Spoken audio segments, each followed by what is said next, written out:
ದೇವಿಯ ಮಕುಟದ ನವಮಣಿಯೇ ಗಂಧದ ಚಂದದ ಹೊನ್ನಿನ ಗಣಿಯೇ ರಾಘವ ಮಧುಸೂದನರವತರಿಸಿದ ಭಾರತ ಜನನಿಯ ತನುಜಾತೆ ಜನನಿಯ ಜೋಗುಳ ವೇದದ ಘೋಷ ಜನನಿಗೆ ಜೀವವು ನಿನ್ನಾವೇಶ ಹಸುರಿನ ಗಿರಿಗಳ ಸಾಲೆ ನಿನ್ನಯ ಕೊರಳಿನ ಮಾಲೆ ಕಪಿಲ ಪತಂಜಲ ಗೌತಮ ಜಿನನುತ ಭಾರತ ಜನನಿಯ ತನುಜಾತೆ ಶಂಕರ ರಮನುಜ ವಿದ್ಯಾರಣ್ಯ ಬಸವೇಶ್ವರ ಮಧ್ವರ ದಿವ್ಯಾರಣ್ಯ ರನ್ನ ಷಡಕ್ಷರಿ ಪೊನ್ನ ಪಂಪಲ ಕುಮಿಪತಿ ಚೆನ್ನ ಕುಮಾರದಾಸನ ಮಂಗಳಧಾಮ ಕವಿ ಕೋಗಿಲೆಗಳ ಪುಣ್ಯರಾಮ ಆನಕ ರಾಮಾನಂದ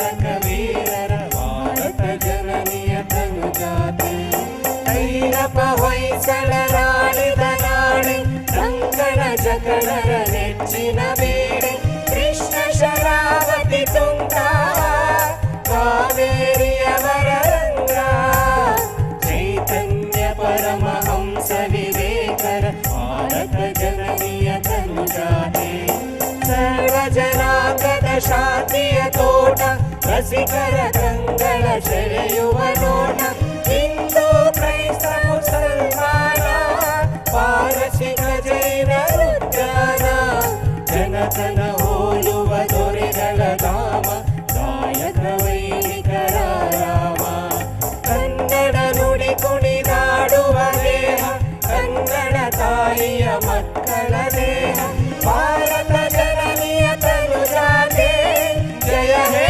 ಕರ್ನಾಟಕ ಮಾತೆ ಜಯ ಹೇ ಕರ್ನಾಟಕ ಮಾತೆ ಜಯ ಹೇ ಕರ್ನಾಟಕ ಮಾತೆ.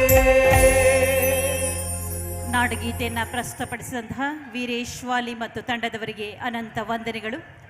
ಬಂಧುಗಳೇ, ವೇದಿಕೆ ಮೇಲಿರುವಂತಹ ಎಲ್ಲ ಗಣ್ಯಮಾನ್ಯರನ್ನ, ವೇದಿಕೆ ಮುಂಭಾಗದಲ್ಲಿರುವಂತಹ ನಾಗರಿಕ ಬಂಧುಗಳನ್ನು ಸ್ವಾಗತಿಸುವಂತಹ ಹೊತ್ತಿದು. ಇದೀಗ ಸ್ವಾಗತ ಭಾಷಣವನ್ನು ನೆರವೇರಿಸಿಕೊಡಬೇಕಾಗಿ ನಾನು ಕಲಬುರಗಿ ದಕ್ಷಿಣ ವಿಧಾನಸಭಾ ಕ್ಷೇತ್ರದ ಮಾನ್ಯ ಶಾಸಕರಾದಂಥ ಶ್ರೀ ಅಲ್ಲಮಪ್ರಭು ಪಾಟೀಲ್ ಅವರನ್ನ ನಿಮ್ಮ ಪ್ರೀತಿಯ ಚಪ್ಪಾಳೆ ಮುಖೇನ ವೇದಿಕೆ ಮುಂಭಾಗ ಬರಮಾಡ್ಕೋತಾ ಇದ್ದೀನಿ. ಬಂಧುಗಳೇ, ಸ್ವಾಗತಿಸಿ ಸನ್ಮಾನ್ಯ ಶ್ರೀ ಅಲ್ಲಮಪ್ರಭು ಪಾಟೀಲ್.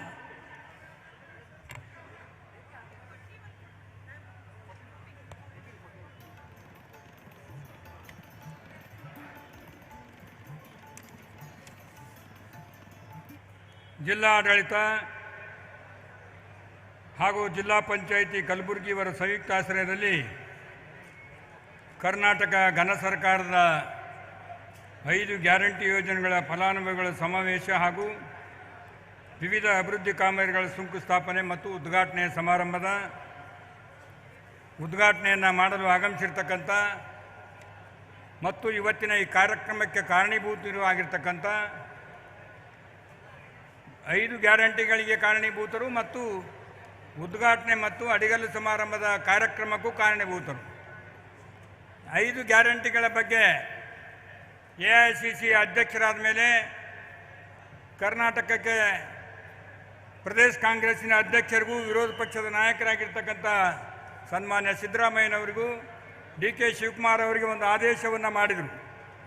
ಮಲ್ಲಿಕಾರ್ಜುನ್ ಖರ್ಗೆ ಸಾಹೇಬರು, AICC ಸೋನಿಯಾ ಗಾಂಧಿಯವರು, ರಾಹುಲ್ ಗಾಂಧಿಯವರು ಏನು ನಮ್ಮ ಕರ್ನಾಟಕ ಸರ್ಕಾರ ಅಸ್ತಿತ್ವದಲ್ಲಿ ಬರೋದಕ್ಕಿಂತ ಪೂರ್ವದಲ್ಲಿ 1972ರಲ್ಲಿ ಬರಗಾಲ ಬಿದ್ದಾಗ ಆವಾಗೇ ಶಾಸಕರಾಗಿರ್ತಕ್ಕಂಥ ನಮ್ಮ ನೆಚ್ಚಿನ ನಾಯಕರಾದ ಡಾಕ್ಟರ್ ಮಲ್ಲಿಕಾರ್ಜುನ್ ಖರ್ಗೆ ಸಾಹೇಬರು ದಿವಂಗತ ಪ್ರಧಾನಮಂತ್ರಿ ಶ್ರೀಮತಿ ಇಂದಿರಾ ಗಾಂಧಿಯವ್ರನ್ನ ಗುಲ್ಬರ್ಗ ಜಿಲ್ಲೆಯ ಎಲ್ಲ ರಸ್ತೆಗಳು ಕರೆದುಕೊಂಡು ಹೋಗಿ ಬಡತನದಲ್ಲಿ ಬರಗಾಲ ಬಿದ್ದಾಗ ಮಳಮಂಡಿ ತಿಂದು ಬದುಕಿರ್ತಕ್ಕಂಥ ಜನರ ಕಷ್ಟ ನಷ್ಟ ನೋವುಗಳನ್ನು ನೋಡಿ ಹೆಣ್ಣು ಮಕ್ಕಳಿಗೆ ಒಂದು ಬದುಕುವ ಅವಕಾಶ ಸಿಗಬೇಕಂತ ಹೇಳಿ 5 ಗ್ಯಾರಂಟಿ ಯೋಜನೆಗಳನ್ನು ಕರ್ನಾಟಕಕ್ಕೆ ಮಾರ್ಗದರ್ಶನ ಮಾಡಿ ಉಪದೇಶವನ್ನು ಮಾಡಿ ಹೇಳಿದರು. ಒಂದು, ಪ್ರತಿಯೊಬ್ಬ ಮಹಿಳೆಯರಿಗೆ ಅಕೌಂಟ್ಗೆ 2,000 ಹೋಗ್ತಕ್ಕಂಥದ್ದು, 10 ಕಿಲೋ ಅಕ್ಕಿ ಕೊಡ್ತಕ್ಕಂಥದ್ದು, ಯುವಕರಿಗೆ 3,000 ರೂಪಾಯಿ ಹಣ ಹಾಕ್ತಕ್ಕಂಥದ್ದು ಮತ್ತು ವಿದ್ಯುತ್ ಶಕ್ತಿ ಪುಕ್ಕಟ್ಟೆ ಕೊಡ್ತಕ್ಕಂಥದ್ದು, ಬಸ್ನಲ್ಲಿ ಹೆಣ್ಣು ಮಕ್ಕಳು ಪ್ರಯಾಣ ತಿರುಗಬೇಕಂತ ಹೇಳಿ ಒಂದು ಆದೇಶ ಮಾಡಿದ್ರು ಚುನಾವಣೆ ಪೂರ್ವದಲ್ಲಿ. ಅದರಂತೆ ತಮ್ಮೆಲ್ಲರ ಆಶೀರ್ವಾದದಿಂದ ನಮ್ಮ ಸರ್ಕಾರ ಅಸ್ತಿತ್ವದಲ್ಲಿ ಬಂದು ಕೆಲವೇ ದಿನಗಳಲ್ಲಿ ಇಡೀ ಭಾರತ ದೇಶದ ಇತಿಹಾಸದಲ್ಲಿ ಯಾರೂ ಮಾಡದೇ ಇರತಕ್ಕಂಥ ರೀತಿಯಲ್ಲಿ ಇದನ್ನು ಅಮೂಲ್ಯದಲ್ಲಿ ತಂದು ಇವತ್ತು ಕೂಡ ನೇರವಾಗಿ ಹೆಣ್ಣು ಮಕ್ಕಳ ಅಕೌಂಟ್ಗೆ ಹಣ ಹೋಗ್ತಾ ಇದೆ. ಇದನ್ನು ಸನ್ಮಾನ್ಯ ನಮ್ಮ ಧೀಮಂತ ನಾಯಕರಾದ ಮಲ್ಲಿಕಾರ್ಜುನ ಖರ್ಗೆ ಸಾಹೇಬರ ಆದೇಶದ ಮೇರೆಗೆ ಇನ್ನೊಂದು ಇತಿಹಾಸವನ್ನು ನಿರ್ಮಾಣ ಮಾಡಿರ್ತಕ್ಕಂಥದ್ದು ಇದೇ ಮೈದಾನದಲ್ಲಿ ನಮ್ಮೆಲ್ಲರ ನೆಚ್ಚಿನ ನಾಯಕರಾದ ರಾಹುಲ್ ಗಾಂಧಿಯವರು ಪಾರ್ಲಿಮೆಂಟ್ ಚುನಾವಣೆಗೆ ಬಂದಿದ್ದರು. ಆ ಸಂದರ್ಭದಲ್ಲಿ ನಮ್ಮ ನಾಯಕರಾದ ಡಾಕ್ಟರ್ ಮಲ್ಲಿಕಾರ್ಜುನ ಖರ್ಗೆ ಸಾಹೇಬರು, ದಿವಂಗತ ಧರ್ಮ್ ಸಿಂಗ್ ಸಾಹೇಬರು ಲೋಕಸಭಾ ಚುನಾವಣೆಗೆ ನಿಂತಿದ್ದರು. ಇದೇ ನೆಲದಲ್ಲಿ ಹೇಳಿದ್ರು, ನನಗೆ ಈ ಭಾಗದ ಜನ ಆಶೀರ್ವಾದ ಮಾಡ್ತಾರೆ, ಬೀದರ್ ಗುಲ್ಬರ್ಗದ ಜನ. ಈ ಭಾಗದ ಬಹುದಿನದ ಬೇಡಿಕೆ ಇದೆ, ಬಹುದಿನದ ಹೋರಾಟ ಇದೆ, ಹಿಂದುಳಿದ ಪ್ರದೇಶ ಇದೆ. ಈ ಭಾಗಕ್ಕೆ ತನ್ನದೇ ಆದಂಥ ನೆಲಕಟ್ಟನ್ನು ಬೆಳೆಸಬೇಕಾಗಿದೆ. ಆದ ಕಾರಣ 371 ಕಲಂ ತಿದ್ದುಪಡಿ ತರಲೇಬೇಕಂತ ಹೇಳಿ ಒತ್ತಾಯ ಮಾಡಿದರು. ತಮ್ಮೆಲ್ಲರ ಆಶೀರ್ವಾದದಿಂದ ಲೋಕಸಭಾ ಸದಸ್ಯರಾದ ಮೇಲೆ ಪ್ರತಿಯೊಬ್ಬರ ಮನೆಗೆ ಬಾಗಿಲಿಗೆ ಹೋಗಿ 371 ಕಲಂ ತಿದ್ದುಪಡಿ ತಂದಿದ್ದರ ಫಲವಾಗಿ ಇವತ್ತು ಸುಮಾರು 1,464 ಕೋಟಿ ರೂಪಾಯಿಗಳ ಅಡಿಗಲ್ಲು ಸಮಾರಂಭ ಮತ್ತು 200 ಕೋಟಿ ರೂಪಾಯಿ ಉದ್ಘಾಟನಾ ಸಮಾರಂಭ ನಡೀತಿದೆ. ಅದಕ್ಕೆ ಕಾರಣೀಭೂತರಾಗಿ ಇವತ್ತು ಉದ್ಘಾಟನೆ ಮಾಡಲು ಆಗಮಿಸಿರ್ತಕ್ಕಂಥ ಅನೇಕ ಕಾರ್ಯಕ್ರಮಗಳು, ಇವತ್ತು ಸೆಂಟ್ರಲ್ ಯೂನಿವರ್ಸಿಟಿ ಆಗಿರ್ಬೋದು, ಇವತ್ತು ಕೇಂದ್ರೀಯ ಮತ್ತು ನಮ್ಮ ESI ಆಸ್ಪತ್ರೆ ಆಗಿರ್ಬೋದು, ಈ ಭಾಗದಲ್ಲಿ ನೀರಾವರಿ ಸೌಲಭ್ಯಗಳಾಗಿರ್ಬೋದು, ಭೀಮಾ ನದಿ ಮೇಲೆ ಅಣೆಕಟ್ಟುಗಳನ್ನು ಕಟ್ಟಿರ್ತಕ್ಕಂಥದ್ದಾಗಿರ್ಬೋದು, 100-200 ಕೆಲಸಗಳು ಎಂದು ನಮ್ಮ ನಾಯಕರು ಹಿಂಜರಿಯದೆ ಎಲ್ಲರಿಗೂ ಕೂಡ ಬದುಕನ್ನು ಬೆಳಗಿಸ್ತಕ್ಕಂಥ ರೀತಿಯಲ್ಲಿ ಡಾಕ್ಟರ್ ಬಾಬಾ ಸಾಹೇಬ್ ಅಂಬೇಡ್ಕರ್ ಅವರು ಹೇಳಿದ ತತ್ವದ ಸಿದ್ಧಾಂತದ ಮೇಲೆ ಸಂವಿಧಾನಬದ್ಧವಾಗಿ ನಡೆದುಕೊಂಡು ಎಲ್ಲರ ಪ್ರೀತಿಗೆ ಪಾತ್ರರಾಗಿ ಇವತ್ತು ಉದ್ಘಾಟನೆಯನ್ನು ಮಾಡಲಿಕ್ಕೆ ಬಂದಿದ್ದಾರೆ. ಅವರು ನಿಮಗೆ ಗಂಟಿ ಬಾರಿಸಲಿಕ್ಕೆ ಬಂದಿಲ್ಲ, ನಿಮಗೆ ಸ್ವಾಗತ ಮಾಡಲಿಕ್ಕೆ ಬಂದಿಲ್ಲ, ನಿಮಗೆ ಇವತ್ತು ಅಡಿಗಲ್ಲು ಸಮಾರಂಭ ಮಾಡಿ ಬಂದಿದ್ದಾರೆ. ಅವರನ್ನು ತಮ್ಮೆಲ್ಲರ ಪರವಾಗಿ ನಾನು ಹಾರ್ದಿಕವಾಗಿ ಸ್ವಾಗತವನ್ನು ಬಯಸ್ತಾ ಇದ್ದೇನೆ. ಅದೇ ಪ್ರಕಾರವಾಗಿ ಇನ್ನೋರ್ವ ನಮ್ಮ ಕರ್ನಾಟಕ ಘನ ಸರ್ಕಾರದ ಉಪಮುಖ್ಯಮಂತ್ರಿಗಳಾದಂಥ ಸನ್ಮಾನ್ಯ DK ಶಿವಕುಮಾರ್ ಅವರು, ಕನಕದ ಬಂಡಿ ಬಂಡದ ಗಂಡು, ಅವರು ಕೂಡ ಪ್ರದೇಶ ಕಾಂಗ್ರೆಸ್ ಅಧ್ಯಕ್ಷರಾಗಿ ಅನೇಕ ಕೆಲಸವನ್ನು ಮಾಡಿರ್ತಕ್ಕಂಥ DK ಶಿವಕುಮಾರ್ ಆಗಮಿಸಿದ್ದಾರೆ. ಅವರಿಗೂ ಕೂಡ ತಮ್ಮೆಲ್ಲರ ಪರವಾಗಿ ಹಾರ್ದಿಕವಾಗಿ ಸ್ವಾಗತವನ್ನು ಬಯಸ್ತಾ ಇದ್ದೇನೆ. ಮತ್ತು ಅದೇ ಪ್ರಕಾರವಾಗಿ ನಮ್ಮೆಲ್ಲರ ನೆಚ್ಚಿನ ನಾಯಕರು, ಈ ಭಾಗದ ಉಸ್ತುವಾರಿ ಸಚಿವರು, ವಿರೋಧ ಪಕ್ಷದ ಸಿಂಹ ಸ್ವಪ್ನವಾಗಿರ್ತಕ್ಕಂಥ ಸನ್ಮಾನ್ಯ ಪ್ರಿಯಾಂಕಾ ಖರ್ಗೆಜಿಯವರು, ಗ್ರಾಮೀಣಾಭಿವೃದ್ಧಿ ಸಚಿವರು, ಅವರು ಕೂಡ ಆಗಮಿಸಿದ್ದಾರೆ. ಅವರನ್ನು ಕೂಡ ಹಾರ್ದಿಕವಾಗಿ ತಮ್ಮೆಲ್ಲರ ಪರವಾಗಿ ಸ್ವಾಗತವನ್ನು ವಹಿಸ್ತೇನೆ. ಇನ್ನೋರ್ವ ಮುಖ್ಯ ಅತಿಥಿಗಳಾಗಿರ್ತಕ್ಕಂಥ ಈ ಭಾಗಕ್ಕೆ ಅನೇಕ ಯೋಜನೆಗಳನ್ನು ಇವತ್ತು ಜಯದೇವ ಹಾಸ್ಪಿಟಲ್ ಆಗಿರ್ಬೋದು, ಕ್ಯಾನ್ಸರ್, ಇಂಥ ಅನೇಕ ಯೋಜನೆಗಳನ್ನು ತಂದಿರತಕ್ಕಂಥ ಸನ್ಮಾನ್ಯ ಡಾಕ್ಟರ್ ಶರಣಪ್ರಕಾಶ್ ಪಾಟೀಲ್ ಕೂಡ ತಮ್ಮೆಲ್ಲರ ಪರವಾಗಿ ಹಾರ್ದಿಕವಾಗಿ ಸ್ವಾಗತವನ್ನು ಬಯಸ್ತಾ ಇದ್ದೇನೆ. ಅದೇ ಪ್ರಕಾರವಾಗಿ ಮುಖ್ಯಮಂತ್ರಿಗಳ ಸಲಹೆಗಾರಾಗಿರ್ತಕ್ಕಂಥ ಹಿರಿಯರಾದ ಸನ್ಮಾನ್ಯ BR ಪಾಟೀಲ್ ಆಗಮಿಸಿದ್ದಾರೆ. ಅವರನ್ನು ಕೂಡ ನಾನು ಹಾರ್ದಿಕವಾಗಿ ಸ್ವಾಗತವನ್ನು ಬಯಸ್ತಾ ಇದ್ದೇನೆ. ಅದೇ ಪ್ರಕಾರವಾಗಿ KKRDB ಅಧ್ಯಕ್ಷರು, ಯುವಕರು ಆಗಿರ್ತಕ್ಕಂಥ ಸನ್ಮಾನ್ಯ ಡಾಕ್ಟರ್ ಅಜಯ್ ಸಿಂಗ್ ಅವರು ಕೂಡ ವೇದಿಕೆ ಮೇಲೆ ಆಸೀನರಾಗಿದ್ದಾರೆ. ಅಕ್ಷರ ವಿಷಯ ಅಂತಕ್ಕಂಥ ಯೋಜನೆಯನ್ನು ಇವತ್ತು ಬೆಳಕು ಚೆಲ್ಲಿದ್ದಾರೆ. ಅವರಿಗೂ ಕೂಡ ತಮ್ಮೆಲ್ಲರ ಪರವಾಗಿ ಹಾರ್ದಿಕವಾಗಿ ಸ್ವಾಗತವನ್ನು ಬಯಸ್ತಾ ಇದ್ದೇನೆ. ಇನ್ನೋರ್ವ ನಮ್ಮ ಶಾಸಕರಾಗಿರ್ತಕ್ಕಂಥ ಸನ್ಮಾನ್ಯ ಶ್ರೀಮತಿ ಖನಿಜಾ ಫಾತಿಮಾ ಅವರು, ಉತ್ತರ ಮತಕ್ಷೇತ್ರದ ಶಾಸಕರು, ರೇಷ್ಮೆ ಉದ್ಯಮಿಗಳ ನಿಗಮದ ನಿಯಮಿತ ಅಧ್ಯಕ್ಷರು ಆಗಿರ್ತಕ್ಕಂಥ ಖನಿಜಾ ಫಾತಿಮಣ್ಣವರು ಕೂಡ ನಾನು ಸ್ವಾಗತವನ್ನು ಬಯಸ್ತಾ ಇದ್ದೇನೆ. ಅದೇ ಪ್ರಕಾರವಾಗಿ ಇವತ್ತು ನಮ್ಮೆಲ್ಲರ ನೆಚ್ಚಿನ ನಾಯಕರು, ಹಿರಿಯರು ಆಗಿರ್ತಕ್ಕಂಥ ಸನ್ಮಾನ್ಯ MI ಪಾಟೀಲ್ರು, ಅವರು ಕೂಡ ಆಗಮಿಸಿದ್ದಾರೆ. ಅವರನ್ನು ಕೂಡ ಹಾರ್ದಿಕವಾಗಿ ಸ್ವಾಗತವನ್ನು ಬಯಸ್ತಾ ಇದ್ದೇನೆ. ಈ ಕಾರ್ಯಕ್ರಮಕ್ಕೆ ಮುಖ್ಯ ಅತಿಥಿಗಳಾಗಿ ಸನ್ಮಾನ್ಯ ಚಂದ್ರಶೇಖರ್ ಪಾಟೀಲ್ ಹುಮ್ನಾಬಾದ್ ಅವರು ಕೂಡ ಆಗಮಿಸಿದ್ದಾರೆ, ವಿಧಾನ ಪರಿಷತ್ ಸದಸ್ಯರು. ಅವರನ್ನು ಕೂಡ ನಾನು ತಮ್ಮೆಲ್ಲರ ಪರವಾಗಿ ಹಾರ್ದಿಕವಾಗಿ ಸ್ವಾಗತವನ್ನು ಬಯಸ್ತಿದ್ದೇನೆ. ಇನ್ನೂರ ನಮ್ಮ ಆತ್ಮೀಯ ಮಿತ್ರರಾದ ಸನ್ಮಾನ್ಯ ತಿಪ್ಪಣ್ಣಪ್ಪ ಕಮತ್ನೂರವರು, ವಿಧಾನ ಪರಿಷತ್ ಸದಸ್ಯರು, ಅವರು ಕೂಡ ವೇದಿಕೆ ಮೇಲೆ ಆಗಮಿಸಿದ್ದಾರೆ. ಅವರನ್ನು ಕೂಡ ತಮ್ಮೆಲ್ಲರ ಪರವಾಗಿ ಹಾರ್ದಿಕವಾಗಿ ಸ್ವಾಗತವನ್ನು ಬಯಸ್ತಾ ಇದ್ದೇನೆ. ಕರ್ನಾಟಕದ ಸನ್ಮಾನ್ಯ ದೇವೇಂದ್ರಪ್ಪ ಮರ್ತೂರವರು, ಅಧ್ಯಕ್ಷರು, ಕುರಿ ಮತ್ತು ಉಣ್ಣೆ ಅಭಿವೃದ್ಧಿ, ಅವರು ಕೂಡ ಆಗಮಿಸಿದ್ದಾರೆ. ಅವರಿಗೂ ಕೂಡ ಸ್ವಾಗತವನ್ನು ಬಯಸ್ತೇನೆ. ಅಬ್ದುಲ್ ರಶೀದ್ ಮಾನ್ಯ ಅಧ್ಯಕ್ಷರು ಕೂಡ, ಹಾಗೂ ಸನ್ಮಾನ್ಯ ಮಜರ್ ಅಲಂ ಖಾನ್ ಅವರು, ನಗರಾಭಿವೃದ್ಧಿಯ ಪ್ರಾಧಿಕಾರದ ಹೊಸದಾಗಿ ಅಧ್ಯಕ್ಷರಾಗಿ ಅಧಿಕಾರ ತೆಗೆದು ಅವರು ಕೂಡ ಆಗಮಿಸಿದ್ದಾರೆ. ಅವರನ್ನು ಕೂಡ ಹಾರ್ದಿಕವಾಗಿ ಸ್ವಾಗತವನ್ನು ಬಯಸ್ತೇನೆ.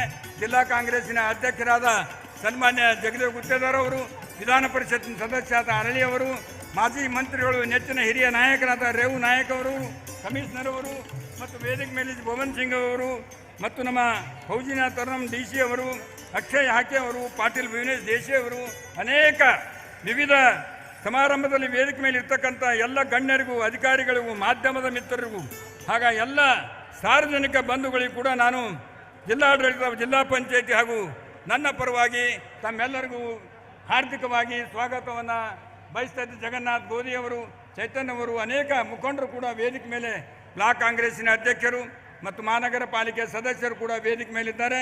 ಅವರೆಲ್ಲರನ್ನ ಕೂಡ ಹಾರ್ದಿಕವಾಗಿ ಸ್ವಾಗತಿಸಿ, ತಮಗೆಲ್ಲರಿಗೂ ಕೂಡ ಮತ್ತೊಮ್ಮೆ ಮಹಿಳೆಯರಿಗೂ ಹೆಚ್ಚಿನ ಅಪಾರ ಸಂಖ್ಯೆಯಲ್ಲಿ ಆಗಮಿಸಿರ್ತಕ್ಕಂಥ ಎಲ್ಲ ಮಹಿಳೆಯರಿಗೂ ಕೂಡ ನಾನು ಸ್ವಾಗತವನ್ನು ತಮ್ಮೆಲ್ಲರ ಪರವಾಗಿ ಕೋರ್ತೇನೆ. ದಯಮಾಡಿ ನಮ್ಮ ನಾಯಕರು ನಿಮಗೆಲ್ಲ ಸಹಾಯ ಮಾಡಿ 5 ಗ್ಯಾರಂಟಿಗಳನ್ನು ಕೊಟ್ಟು ಬಂದಿದ್ದಾರೆ. ಅವರೇ ನಿಮ್ಮ ಗಂಟಿ ಹೊಡಿ ಅಂತ ಹೇಳಿಲ್ಲ, ಅಕ್ಷತ ಹಾಕಂತ ಹೇಳಿಲ್ಲ, ದೀಪ ಹಚ್ಚ ಅಂತ ಹೇಳಿಲ್ಲ, ನಿಮ್ಮ ಮನೆಯ ಬಾಗಿಲ ಬೆಳಗನ್ನು ಬೆಳಗಿಸ್ತಕ್ಕಂಥ ರೀತಿಯಲ್ಲಿ ಯೋಜನೆಗಳನ್ನು ಕೊಟ್ಟು ಬಂದಿದ್ದಾರೆ. ಅವರ ಮೇಲೆ ನಿಮ್ಮೆಲ್ಲರ ಆಶೀರ್ವಾದ ಇರಲಿ ಅಂತ ಹೇಳಿ ತಮ್ಮೆಲ್ಲರ ಪರವಾಗಿ ಕಳಕಳಿಯಿಂದ ಕೇಳ್ಕೊಂಡು ನಾನು ಮಾತು ಮುಗಿಸ್ತೇನೆ. ಜೈ ಹಿಂದ್, ಜೈ ಕರ್ನಾಟಕ. ಸರ್ವರಿಗೂ ಸ್ವಾಗತವನ್ನು ಕೋರಿದಂಥ ಸನ್ಮಾನ್ಯ ಶ್ರೀ ಅಲ್ಲಮ ಪ್ರಭು ಪಾಟೀಲ ಅವರಿಗೂ ಕೂಡ ಅನಂತ ಪ್ರೀತಿಯ ಸ್ವಾಗತ, ಸುಸ್ವಾಗತ. ಬಂಧುಗಳೇ, ಕರ್ನಾಟಕ ಸರ್ಕಾರದ 5 ಗ್ಯಾರಂಟಿ ಯೋಜನೆಗಳ ಫಲಾನುಭವಿಗಳ ಸಮಾವೇಶ ಹಾಗೂ ವಿವಿಧ ಅಭಿವೃದ್ಧಿ ಕಾಮಗಾರಿಗಳ ಶಂಕುಸ್ಥಾಪನೆ ಹಾಗೂ ಉದ್ಘಾಟನಾ ಸಮಾರಂಭವನ್ನು ಇದೀಗ ಜ್ಯೋತಿ ಬೆಳಗಿಸುವುದರ ಮೂಲಕ ಉದ್ಘಾಟನೆ ಮಾಡುವಂತಹ ಸಮಯ. ಪಂಚಗಳೇ, ಸನ್ಮಾನ್ಯ ಶ್ರೀ ಡಾಕ್ಟರ್ ಮಲ್ಲಿಕಾರ್ಜುನ ಖರ್ಗೆ ಅವರ ನೇತೃತ್ವದಲ್ಲಿ ಎಲ್ಲ ಗಣ್ಯಮಾನ್ಯರು, ಮಾನ್ಯ ಉಪಮುಖ್ಯಮಂತ್ರಿಗಳಾದ ಶ್ರೀ ಡಿ.ಕೆ. ಶಿವಕುಮಾರ್ ಅವರು, ಮಾನ್ಯ ಸಚಿವರಾದ ಹಾಗೂ ಕಲಬುರಗಿ ಜಿಲ್ಲಾ ಉಸ್ತುವಾರಿ ಸಚಿವರಾದಂತಹ ಶ್ರೀ ಪ್ರಿಯಾಂಕ್ ಖರ್ಗೆ ಅವರು, ಸಚಿವರಾದಂತಹ ಡಾಕ್ಟರ್ ಶರಣ ಬಸಪ್ಪ ಪಾಟೀಲ್ರವರು, ಹೀಗೆ ಎಲ್ಲರೂ ಕೊಡರು, ಸನ್ಮಾನ್ಯ ಡಾಕ್ಟರ್ ಅಜಯ್ ಸಿಂಗ್ರವರು, ಸನ್ಮಾನ್ಯ ಡಾಕ್ಟರ್ ಶರಣ ಪ್ರಕಾಶ್ ಪಾಟೀಲ್ರವರು, ಹೀಗೆ ಎಲ್ಲ ಗಣ್ಯಮಾನ್ಯರು ಒಗ್ಗೂಡಿ ಒಟ್ಟಾಗಿ ಜನರ ಶ್ರೇಯಸ್ಸಿನ ಜ್ಯೋತಿಯಾಗಲಿ, ಇದು ಜನರ ಅಭಿವೃದ್ಧಿ ಉದ್ಘಾಟನೆಯನ್ನು ನೆರವೇರಿಸಿಕೊಟ್ಟಂತಹ ಎಲ್ಲ ಗಣ್ಯಮಾನ್ಯರಿಗೆ ಧನ್ಯವಾದಗಳು. ಎಲ್ಲ ಗಣ್ಯಮಾನ್ಯರು ದಯವಿಟ್ಟು ಆಸೀನರಾಗಬೇಕಾಗಿ ವಿನಂತಿ ಮಾಡ್ಕೋತಾ ಇದೀಗ ಕಾರ್ಯಕ್ರಮವನ್ನು ಮುಂದುವರಿಸ್ತಾ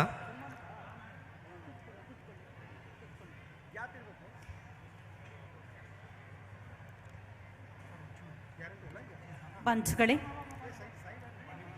ಕರ್ನಾಟಕ ಘನ ಸರ್ಕಾರದ 5 ಗ್ಯಾರಂಟಿ ಯೋಜನೆಗಳ ಫಲಾನುಭವಿಗಳಿಗೆ ಸೌಲಭ್ಯ ಪತ್ರ ವಿತರಣೆ ಹಾಗೂ ಸುಕನ್ಯಾ ಸಮೃದ್ಧಿ ಯೋಜನೆಯ ಫಲಾನುಭವಿಗಳಿಗೆ ಸೌಲಭ್ಯ ವಿತರಣೆ, ಸಾಂಕೇತಿಕವಾಗಿ ಒಟ್ಟು 12 ಮಂದಿ ಫಲಾನುಭವಿಗಳಿಗೆ ಇಲ್ಲಿ ಸೌಲಭ್ಯ ಪತ್ರವನ್ನು ವಿತರಣೆ ಮಾಡಲಾಗುತ್ತೆ.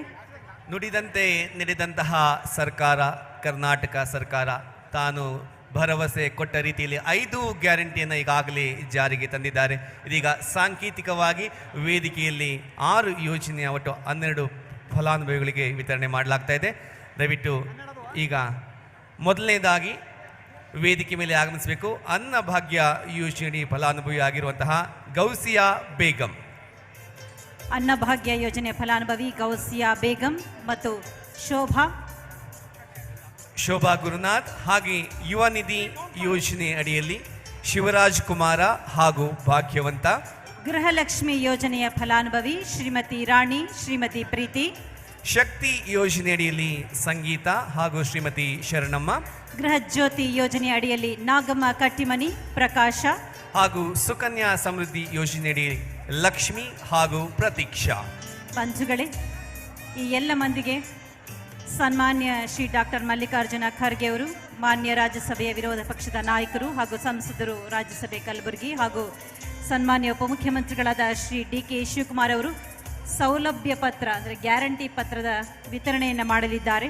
ಹಾಗೆ ಸುಕನ್ಯಾ ಸಮೃದ್ಧಿ ಯೋಜನೆಯ ಫಲಾನುಭವಿಗಳಿಗೆ ಸೌಲಭ್ಯ ವಿತರಣೆಯನ್ನು ನೆರವೇರಿಸಲಿದ್ದಾರೆ. ಹಾಗೆ ಅವರ ಜೊತೆಯಾಗಿದ್ದಾರೆ ವೇದಿಕೆ ಮೇಲಿರುವಂತಹ ಎಲ್ಲ ಗಣ್ಯಮಾನ್ಯರು. ಅನ್ನಭಾಗ್ಯ ಯೋಜನೆ ಗೌಸಿಯಾ ಬೇಗಂ, ಶೋಭಾ ಫಲಾನುಭವಿಗಳಾಗಿದ್ದಾರೆ. ಹಾಗೆ ಯುವ ನಿಧಿಯಲ್ಲಿ ಶಿವರಾಜ್ ಕುಮಾರ ಹಾಗೂ ಭಾಗ್ಯವಂತ. ಹಾಗೆ ಗೃಹಲಕ್ಷ್ಮಿ ಯೋಜನೆಯಲ್ಲಿ ಶ್ರೀಮತಿ ರಾಣಿ, ಶ್ರೀಮತಿ ಪ್ರೀತಿ. ಶಕ್ತಿ ಯೋಜನೆಯಲ್ಲಿ ಶ್ರೀಮತಿ ಸಂಗೀತ, ಶ್ರೀಮತಿ ಶರಣಮ್ಮ. ಗೃಹ ಜ್ಯೋತಿ ಯೋಜನೆಯಲ್ಲಿ ನಾಗಮ್ಮ ಕಟ್ಟಿಮನಿ, ಪ್ರಕಾಶ. ಹಾಗೂ ಸುಕನ್ಯಾ ಸಮೃದ್ಧಿ ಯೋಜನೆಯಲ್ಲಿ ಲಕ್ಷ್ಮಿ ಮತ್ತು ಪ್ರತೀಕ್ಷಾ. ಬಂಧುಗಳೇ, ಕಲ್ಯಾಣ ಕರ್ನಾಟಕ ಸಾರಿಗೆ ನಿಗಮದಲ್ಲಿ ಇದಾಗಲೇ 24,85,00,000 ಮಹಿಳೆಯರು ಉಚಿತವಾಗಿ ಪ್ರಯಾಣಿಸಿದ್ದಾರೆ. ಇದು ಯೋಜನೆಯ ಸಾರ್ಥಕ್ಯದ ಕ್ಷಣಗಳಿಗೆ ಸಾಕ್ಷಿಯಾಗಿದೆ ಮಂಜುಗಳೇ. ಕಲಬುರಗಿ ಜಿಲ್ಲೆಯಲ್ಲಿ 4,70,00,000 ಮಹಿಳೆಯರು ಉಚಿತವಾಗಿ ಪ್ರಯಾಣಿಸಿದ್ದಾರೆ.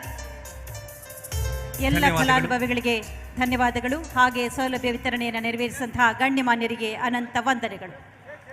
ಬಂಧುಗಳೇ, ಕಲಬುರಗಿಯ ಖಡಕ್ ರೊಟ್ಟಿ ಅಂತ ಹೇಳಿದರೆ ಯಾರಿಗಿಲ್ಲ ಪ್ರಿಯ ಹೇಳಿ? ಎಲ್ಲರೂ ಕೂಡ ಇಷ್ಟಪಡುವಂತಹ ಅತ್ಯಂತ ಆರೋಗ್ಯಯುತವಾದಂತಹ ಕಲಬುರಗಿಯ ಖಡಕ್ ರೊಟ್ಟಿ.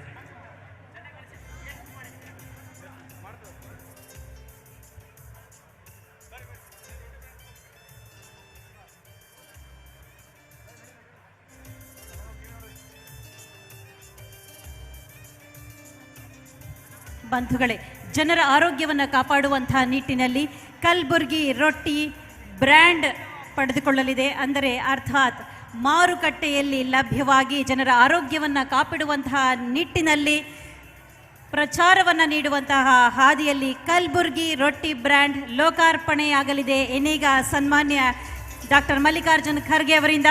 ಹಾಗೆ ಜೊತೆಯಾಗಿದ್ದಾರೆ ಸನ್ಮಾನ್ಯ ಉಪಮುಖ್ಯಮಂತ್ರಿಗಳಾದ ಶ್ರೀ DK ಶಿವಕುಮಾರ್ ಅವರು. ಹಾಗೆ ವೇದಿಕೆ ಮೇಲಿರುವಂತಹ ಎಲ್ಲ ಗಣ್ಯಮಾನ್ಯರು ಇಂಥ ಒಂದು ಸುಕ್ಷಣಕ್ಕೆ ಭಾಗಿಯಾಗ್ತಾ ಇದ್ದಾರೆ, ಜೊತೆಯಾಗ್ತಾ ಇದ್ದಾರೆ. ಬಂಧುಗಳೇ, ಕಲಬುರಗಿ ರೊಟ್ಟಿ ಬ್ರ್ಯಾಂಡ್ ಬಿಡುಗಡೆ ಆಗ್ತಾ ಇದೆ, ಅನ್ಬಾಕ್ಸಿಂಗ್ ಆಗ್ತಾ ಇದೆ ಎಲ್ಲ ಗಣ್ಯರಿಂದ. ನಾವೆಲ್ಲರೂ ಕೂಡ ಕರತಾಂಡ್ರದ ಮೂಲಕ ಸಾಕ್ಷಿಯಾಗೋಣ ನಿಮ್ಮ ಚಪ್ಪಾಳೆ ಮುಖೇನ. ಬಂಧುಗಳೇ, ಕಲಬುರಗಿಯ ರೊಟ್ಟಿ ಬ್ರ್ಯಾಂಡ್ ನಿಮ್ಮೆಲ್ಲರ ಆರೋಗ್ಯಕ್ಕೆ ಹಿತಕಾರಿಯಾಗಿ ಪರಿಣಮಿಸಲಿದೆ. ಕಲಬುರಗಿ ರೊಟ್ಟಿ ಬ್ರ್ಯಾಂಡ್.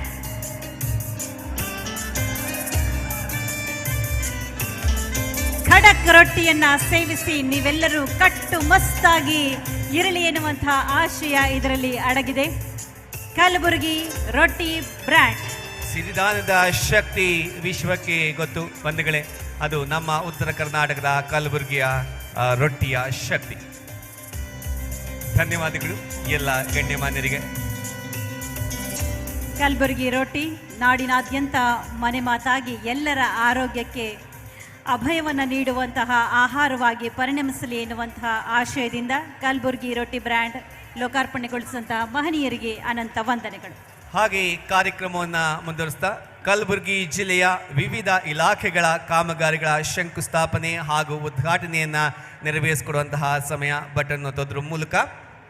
ಬಂಧುಗಳೇ, ಸನ್ಮಾನ್ಯ ಶ್ರೀ ಡಾಕ್ಟರ್ ಮಲ್ಲಿಕಾರ್ಜುನ ಖರ್ಗೆ ಹಾಗೂ ಸನ್ಮಾನ್ಯ ಉಪಮುಖ್ಯಮಂತ್ರಿಗಳಾದ ಶ್ರೀ DK ಶಿವಕುಮಾರಲ್ಲಿ ಮನವಿನ ಸಲ್ಲಿಸ್ತಾ ಇದ್ದೀವಿ. ಕಲಬುರಗಿಯ ಜಿಲ್ಲೆಯ ವಿವಿಧ ಇಲಾಖೆಗಳ ಕಾಮಗಾರಿಗಳ ಶಂಕುಸ್ಥಾಪನೆ ಹಾಗೂ ಉದ್ಘಾಟನೆಯನ್ನು ಬಟನ್ ಒತ್ತುವುದರ ಮುಖೇನ ನೆರವೇರಿಸಿಕೊಡಬೇಕಾಗಿ. ಒಟ್ಟು 1,464 ಕೋಟಿಗೂ ಅಧಿಕ ಮೊತ್ತದ ಕಾಮಗಾರಿ ಶಂಕುಸ್ಥಾಪನೆ ಹಾಗೂ ಉದ್ಘಾಟನೆ ಆಗ್ತಾ ಇದೆ. ಬಂಧುಗಳೇ, ರಾಜ್ಯ ಸರ್ಕಾರದ ಮಹತ್ವಾಕಾಂಕ್ಷಿ ಯೋಜನೆಯಾದ ಕೂಸಿನ ಮನೆ ಲಾಂಛನವನ್ನು ಸನ್ಮಾನ್ಯ ಶ್ರೀ ಸಿದ್ದರಾಮಯ್ಯನವರು ಕರ್ನಾಟಕ ಸರ್ಕಾರದ ಮಾನ್ಯ ಮುಖ್ಯಮಂತ್ರಿಗಳು ಕಲಬುರಗಿ ಜಿಲ್ಲೆಯಲ್ಲಿ ಬಿಡುಗಡೆಯನ್ನು ಮಾಡಿದ್ರು. ಜಿಲ್ಲೆಯಲ್ಲಿ ಸುಮಾರು 200 ಕೂಸಿನ ಮನೆಗಳು ಪ್ರಾರಂಭವಾಗಿದ್ದು ಉತ್ತಮ ರೀತಿಯಲ್ಲಿ ಕಾರ್ಯನಿರ್ವಹಣೆ ಮಾಡ್ತಾ ಇದೆ. ರಾಜ್ಯದಲ್ಲಿ ಸರ್ಕಾರಿ ಪ್ರಾಥಮಿಕ ಹಾಗೂ ಪ್ರೌಢ ಶಾಲೆಗಳಲ್ಲಿ ವ್ಯಾಸಂಗ ಮಾಡ್ತಾ ಇರುವಂತಹ ವಿದ್ಯಾರ್ಥಿಗಳು ನೆಲದ ಮೇಲೆ ಕುಳಿತು ವಿದ್ಯಾಭ್ಯಾಸ ಮಾಡಬಾರದು ಎನ್ನುವಂತಹ ನಿಟ್ಟಿನಲ್ಲಿ ರಾಜ್ಯ ಮುಂದುವರೆದ ಯೋಜನೆಯ ಅಡಿಯಲ್ಲಿ 22-23ನೇ ಸಾಲಿನಲ್ಲಿ SDP ಹಾಗೂ ನಾನ್ SDPಯಲ್ಲಿ ಕಲಬುರಗಿ ಜಿಲ್ಲೆಗೆ 4,74,00,000 ಅನುದಾನ ಮಂಜೂರಾಗಿದೆ. ಇದರಲ್ಲಿ 8,091 ರಿವರ್ಸಿಬಲ್ ಡೆಸ್ಕ್ ಅಂದರೆ 3 ಮತ್ತು 5 ಆಸನದ್ದು ಮಂಜೂರಾಗಿರುತ್ತೆ. ಅದನ್ನು ಕೂಡ ಸರಬರಾಜು ಮಾಡಲಾಗಿದೆ. ಹಾಗೆ ವೇದಿಕೆ LED ಪರದೆಯಲ್ಲಿ ತಾವು ಗಮನಿಸ್ತಾ ಇದ್ದೀರಾ. ಒಟ್ಟು 200,73,00,000 ಕಾಮಗಾರಿ ಉದ್ಘಾಟನೆ ಆಗ್ತಾ ಇದ್ರೆ 1,263 ಕೋಟಿಗೂ ಹೆಚ್ಚು ಮೊತ್ತದ ಕಾಮಗಾರಿ ಶಂಕುಸ್ಥಾಪನೆ ಆಗ್ತದೆ. ಒಟ್ಟು 1,460 ಕೋಟಿಗೂ ಅಧಿಕ ಮೊತ್ತದ ಕಾಮಗಾರಿಗಳ ಶಂಕುಸ್ಥಾಪನೆ ಹಾಗೂ ಉದ್ಘಾಟನೆ ನೆರವೇರಿದೆ. ಬಂಧುಗಳೇ, ನಿಮ್ಮೆಲ್ಲರ ಚಪ್ಪಾಳೆಗಳು ಜೊತೆಯಾಗಿ ಬರಲಿ. 1,460 ಕೋಟಿಗೂ ಅಧಿಕ ಮೊತ್ತದ ಕಾಮಗಾರಿಗಳ ಉದ್ಘಾಟನೆ ಮತ್ತು ಶಂಕುಸ್ಥಾಪನೆ ನಿಮ್ಮೆಲ್ಲರ ಶ್ರೇಯಸ್ಸಿಗಾಗಿ ನೆರವೇರಿದೆ. ಇದೀಗ ಡಾಕ್ಟರ್ ಅಜಯ್ ಸಿಂಗ್, ಮಾನ್ಯ ಅಧ್ಯಕ್ಷರು ಕಲ್ಯಾಣ ಕರ್ನಾಟಕ ಪ್ರದೇಶ ಅಭಿವೃದ್ಧಿ ಮಂಡಳಿ ಹಾಗೂ ಶಾಸಕರು ಜೇವರ್ಗಿ.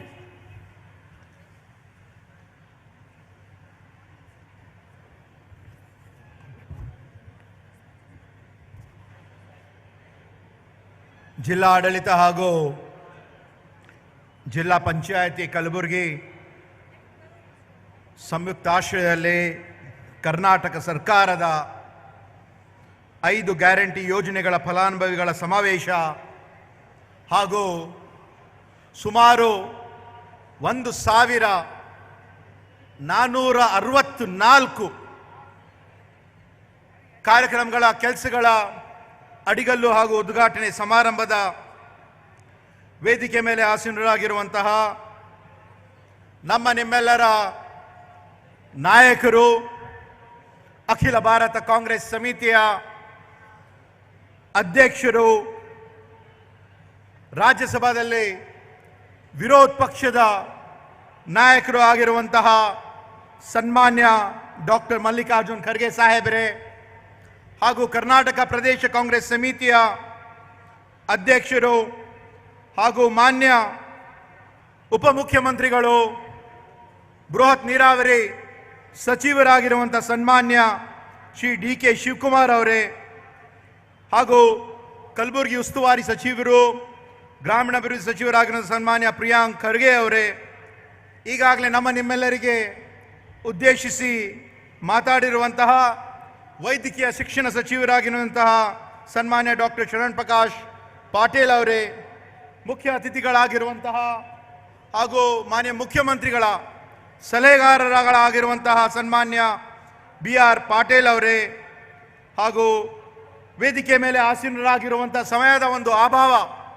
ಶ್ರೀಮತಿ ಕನೀಸ್ ಫಾತಿಮಾ ಅವರೇ, ಶ್ರೀ ಅಲ್ಲಂ ಪ್ರಭು ಪಾಟೀಲ್ ಅವರೇ, ಸನ್ಮಾನ್ಯ MY ಪಾಟೀಲ್ ಅವರೇ, ಸನ್ಮಾನ್ಯ ತಿಪ್ಪಣ್ಣಪ್ಪ ಕಮಕ್ನೂರ್ ಅವರೇ, ಸನ್ಮಾನ್ಯ ಅರವಿಂದ್ ಅರಳಿ ಅವರೇ, ಸನ್ಮಾನ್ಯ ರೇವನಾಯಕ್ ಬೆಳಮಿಗೆ ಅವರೇ, ಸನ್ಮಾನ್ಯ ಪ್ರಣವ್ ಜಾ ಅವರೇ ಮತ್ತು ವೇದಿಕೆ ಮೇಲೆ ಆಸೀನರಾಗಿರುವಂಥ ಸಮಯದ ಒಂದು ಅಭಾವ. ಕೇವಲ 5 ನಿಮಿಷದಲ್ಲಿ ನನ್ನ ಮಾತನ್ನು ಮುಗಿಸೋಕ್ಕೆ ಮಾನ್ಯರು ಹೇಳಿದ್ದಾರೆ. ವೇದಿಕೆ ಮೇಲೆ ಇರ್ತಕ್ಕಂಥ ಎಲ್ಲ ಗಣ್ಯಮಾನ್ಯರೇ ಹಾಗೂ ವೇದಿಕೆ ಮುಂದೆ ಇರ್ತಕ್ಕಂಥ ಎಲ್ಲ ಫಲಾನುಭವಿಗಳೇ, ಎಲ್ಲ ನಮ್ಮ ಪಕ್ಷದ ಮುಖಂಡರೇ, ಹಳ್ಳಿಯಿಂದ ಬಂದಿರುವಂತಹ ಎಲ್ಲ ಕಾರ್ಯಕರ್ತರೇ, ತಾಯಂದಿರೇ, ಅಕ್ಕ ತಂಗಿಯರೇ, ತಮ್ಮೆಲ್ಲರಿಗೂ ಕೂಡ ನನ್ನ ಹೃತ್ಪೂರ್ವಕವಾದ ನಮಸ್ಕಾರಗಳು. सभी को कुछ हासिल नहीं मिलता, नदी की हर लहर को साहिल नहीं मिलता, ये दिलवालों की दुनिया है, अजब है दास्तान इसकी, किसी का दिल नहीं मिलता तो कोई दिल से नहीं मिलता. ಆದರೆ ಇವತ್ತು ಕರ್ನಾಟಕ ರಾಜ್ಯದಲ್ಲಿ ಕಾಂಗ್ರೆಸ್ ಪಕ್ಷದ ಒಂದು ಸಂಬಂಧ ಮತ್ತು ಕರ್ನಾಟಕ ರಾಜ್ಯದ 6.5 ಕೋಟಿ ಜನರ ಒಂದು ಸಂಬಂಧ ಹೆಂಗಿದೆ ಅಂದ್ರೆ ಬಹಳ ಒಂದು ಅನನ್ಯವಾದ ಒಂದು ಸಂಬಂಧ. ಇವತ್ತು ಹಿಂದೆ ಇರ್ತಕ್ಕಂಥ ಒಂದು 2023 ಚುನಾವಣೆಯಲ್ಲಿ ಕರ್ನಾಟಕ ರಾಜ್ಯದ ಜನರು 2 ಕೈಯಿಂದ ಕಾಂಗ್ರೆಸ್ ಪಕ್ಷಕ್ಕೆ ಆಶೀರ್ವಾದವನ್ನು ಮಾಡಿದ್ದಾರೆ.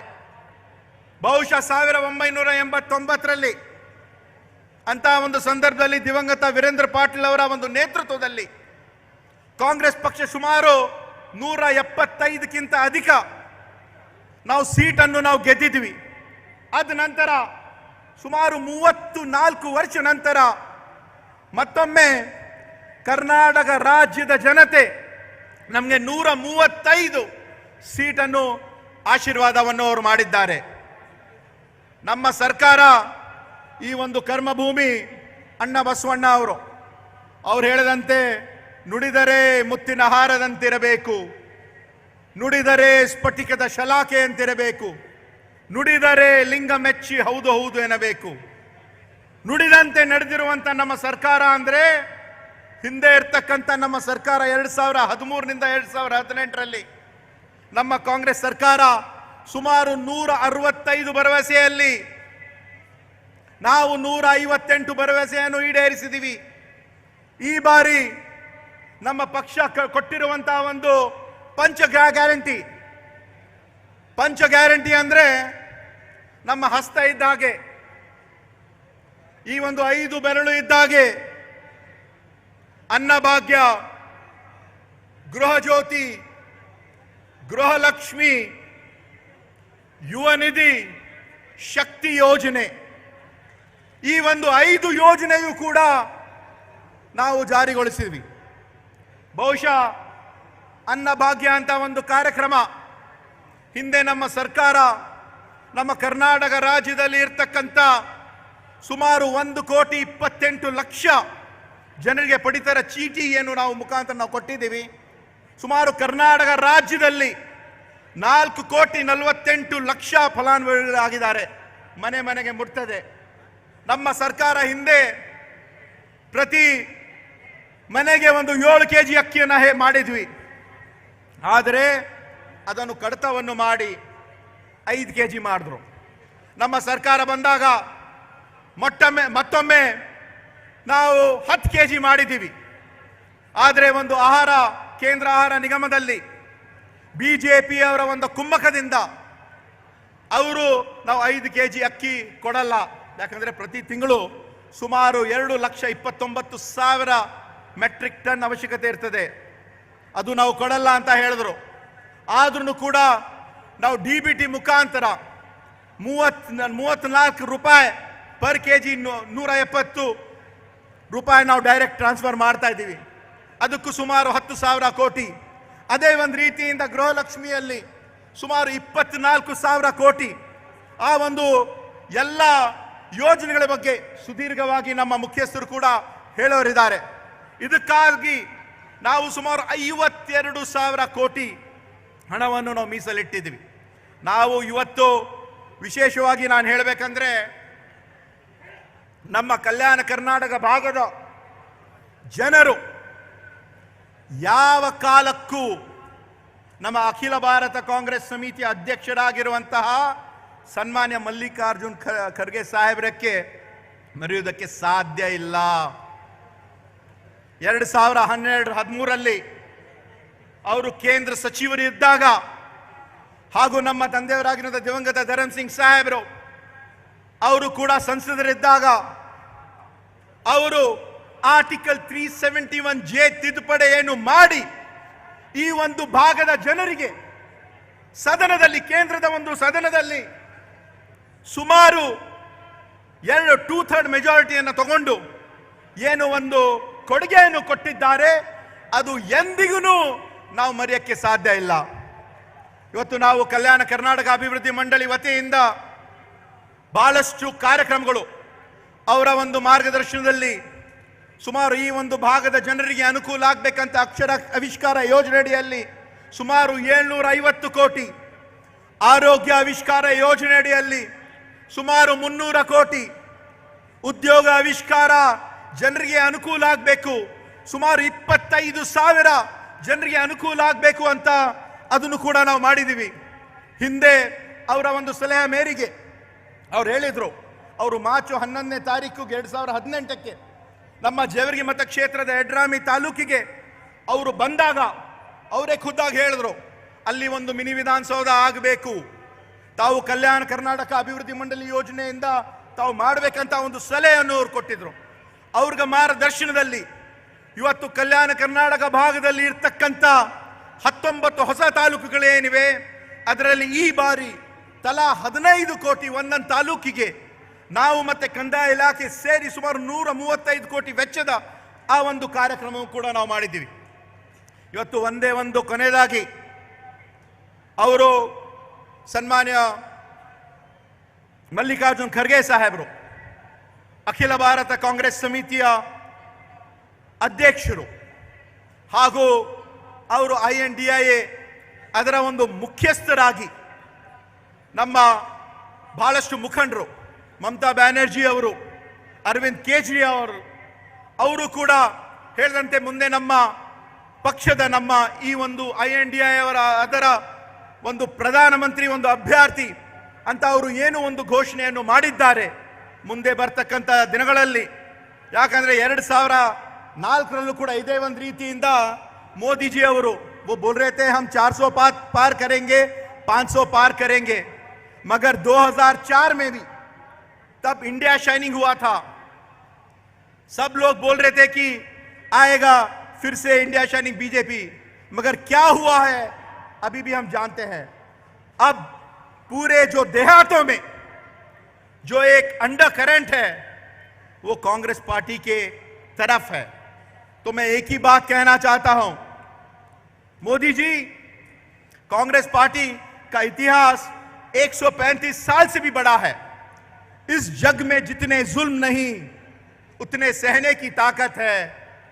तानों के शोर में भी रहकर सच कहने की आदत है। हम सागर से भी गहराई में हैं, हम सागर से भी गहराई में हैं। तुम कितने कंकर फेंकोगे, चुन चुन कर आगे बढ़ेंगे हम। तुम हमें कब तक रोकोगे, तुम हमें कब तक रोकोगे। धन्यवाद।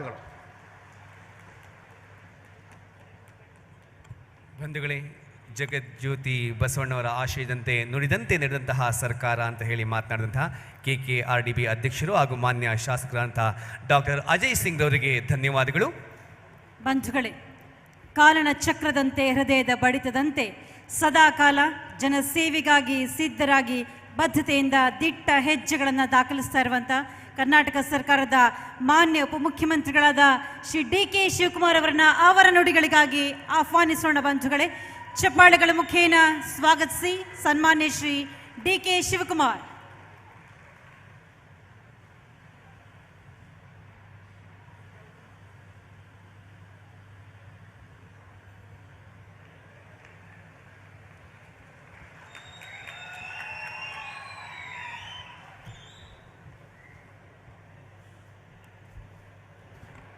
ನಮಸ್ಕಾರ.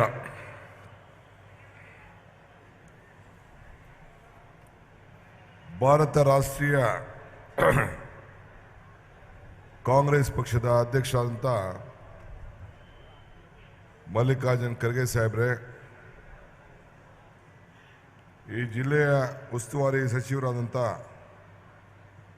ಪ್ರಿಯಾಂಕಾ ಖರ್ಗೆ ಅವರೇ, ಸಹೋದ್ಯೋಗಿಗಳಂಥ Sharanprakash Patil ರವರೇ, BR Patil ರವರೇ, Ajay Singh ರವರೇ, Kaneez Fatima ರವರೇ, Allama Prabhu Patil ರವರೇ, MY Patil ರವರೇ,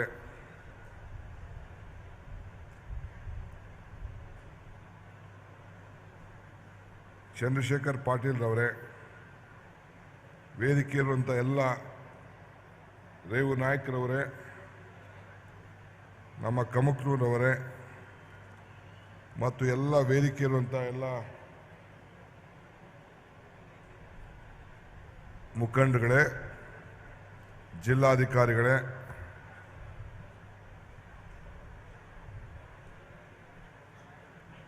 police ಅಧಿಕಾರಿಗಳೇ, CO ಅವರೇ, ಇಂಥ ಒಂದು ದೊಡ್ಡ ಪವಿತ್ರವಾದಂಥ ಸಮಾರಂಭದಲ್ಲಿ ಪಾಲ್ಗೊಂಡು ನಮಗೆ ಒಂದು ದೊಡ್ಡ ಆಶೀರ್ವಾದ ಕೊಡಲು ಬಂದಂಥ ಎಲ್ಲ ನನ್ನ ಸೋದರ ಸೋದರಿಯರೇ ಮತ್ತು ಮಾಧ್ಯಮ ಮಿತ್ರರೇ, ಇದೊಂದು ಐತಿಹಾಸಿಕವಾದಂಥ ಸಮಾವೇಶ. ಬಸವಣ್ಣನ ನಾಡಿನಲ್ಲಿ ಇದ್ದೇವೆ ಅಂತೇಳಿ ನಮ್ಮ ನಾಯಕರುಗಳು ಅಜಯ್ ಸಿಂಗ್ ರವರು ಮತ್ತು ಶರಣಪ್ರಕಾಶ್ ಪಾಟೀಲ್ ರವರು ಯಾವ ರೀತಿ ನುಡಿದಂತೆ ನಡೆದಿದ್ದೀವಿ ಅನ್ನೋವನ್ನ ವಿಚಾರವನ್ನು ನಿಮ್ಮ ಮುಂದೆ ಇಟ್ಟರು. ನಾನು ಮಲ್ಲಿಕಾರ್ಜುನ್ ಖರ್ಗೆ ಸಾಹೇಬರು, ಸಿದ್ದರಾಮಯ್ಯನವರು ಬೆಳಗಾಂನಿಗೆ ಹೋಗಿ ಪ್ರಜಾಧ್ವನಿ ಯಾತ್ರಾ ಸಂದರ್ಭದಲ್ಲಿ ಗಾಂಧಿ ಬಾವಿ, ಮಹಾತ್ಮ ಗಾಂಧೀಜಿಯವರು ಕಾಂಗ್ರೆಸ್ನ ನಾಯಕತ್ವ ವಹಿಸಿದಂಥ ಜಾಗ, ಅಲ್ಲಿ ಒಂದು ಬಾವಿಯನ್ನು ತೆರೆದಿದ್ರು ನೀರಿಗೋಸ್ಕರ. ಅದರ ಹೆಸರು ಇವತ್ತು ಇದೆ. ಅದು ಐತಿಹಾಸಿಕವಾದಂಥ ಸ್ಥಳ ಗಾಂಧಿ ಬಾವಿ ಅಂತ. ಅಲ್ಲಿಂದ ನೀರನ್ನು ತೆಗೆದು ನೀರನ್ನು ಚೆಲ್ಲಿ ಕಸ ಗುಡಿಸಿ ಈ ರಾಜ್ಯದಲ್ಲಿ ದರಿದ್ರವಾದಂಥ ಸರ್ಕಾರ, ಜನ ನೋವಿಂದ ನರಳ್ತಾ ಇದ್ದಾರೆ, ಇದನ್ನು ನಾವು ಹೋಗಲಾಡಿಸ್ತೇವೆ ಅಂಥೇಳಿ ಸಂಕಲ್ಪವನ್ನು ಮಾಡಿ ಚಿಕ್ಕೋಡಿಗೆ ಹೋಗಿ ಈಗ ತಾನೇ ನಾವೆಲ್ಲ ಜ್ಯೋತಿಯನ್ನು ಬೆಳಗಿಸ್ತೋ. ಏನು ಜ್ಯೋತಿಯ ಸಂಕೇತ? ನೀವೆಲ್ಲ ಕತ್ತಲಿಂದ ಬೆಳಕಿಗೆ ಹೋಗಬೇಕು ಅಂಥೇಳಿ. ನಿಮ್ಮ ಕಷ್ಟಗಳು ನಿವಾರಣೆ ಆಗಬೇಕು ಅಂತೇಳಿ, ನಿಮ್ಮ ಬದುಕಿನಲ್ಲಿ ಬದಲಾವಣೆ ತರಬೇಕು ಅಂತೇಳಿ. ನೀವು ಬೆಳಕು ಮಾತ್ರ ನೋಡಿದ್ರಿ, ಬೆಳಕಿನ ಹಿಂದೆ ಬತ್ತಿ ಇರ್ತದೆ,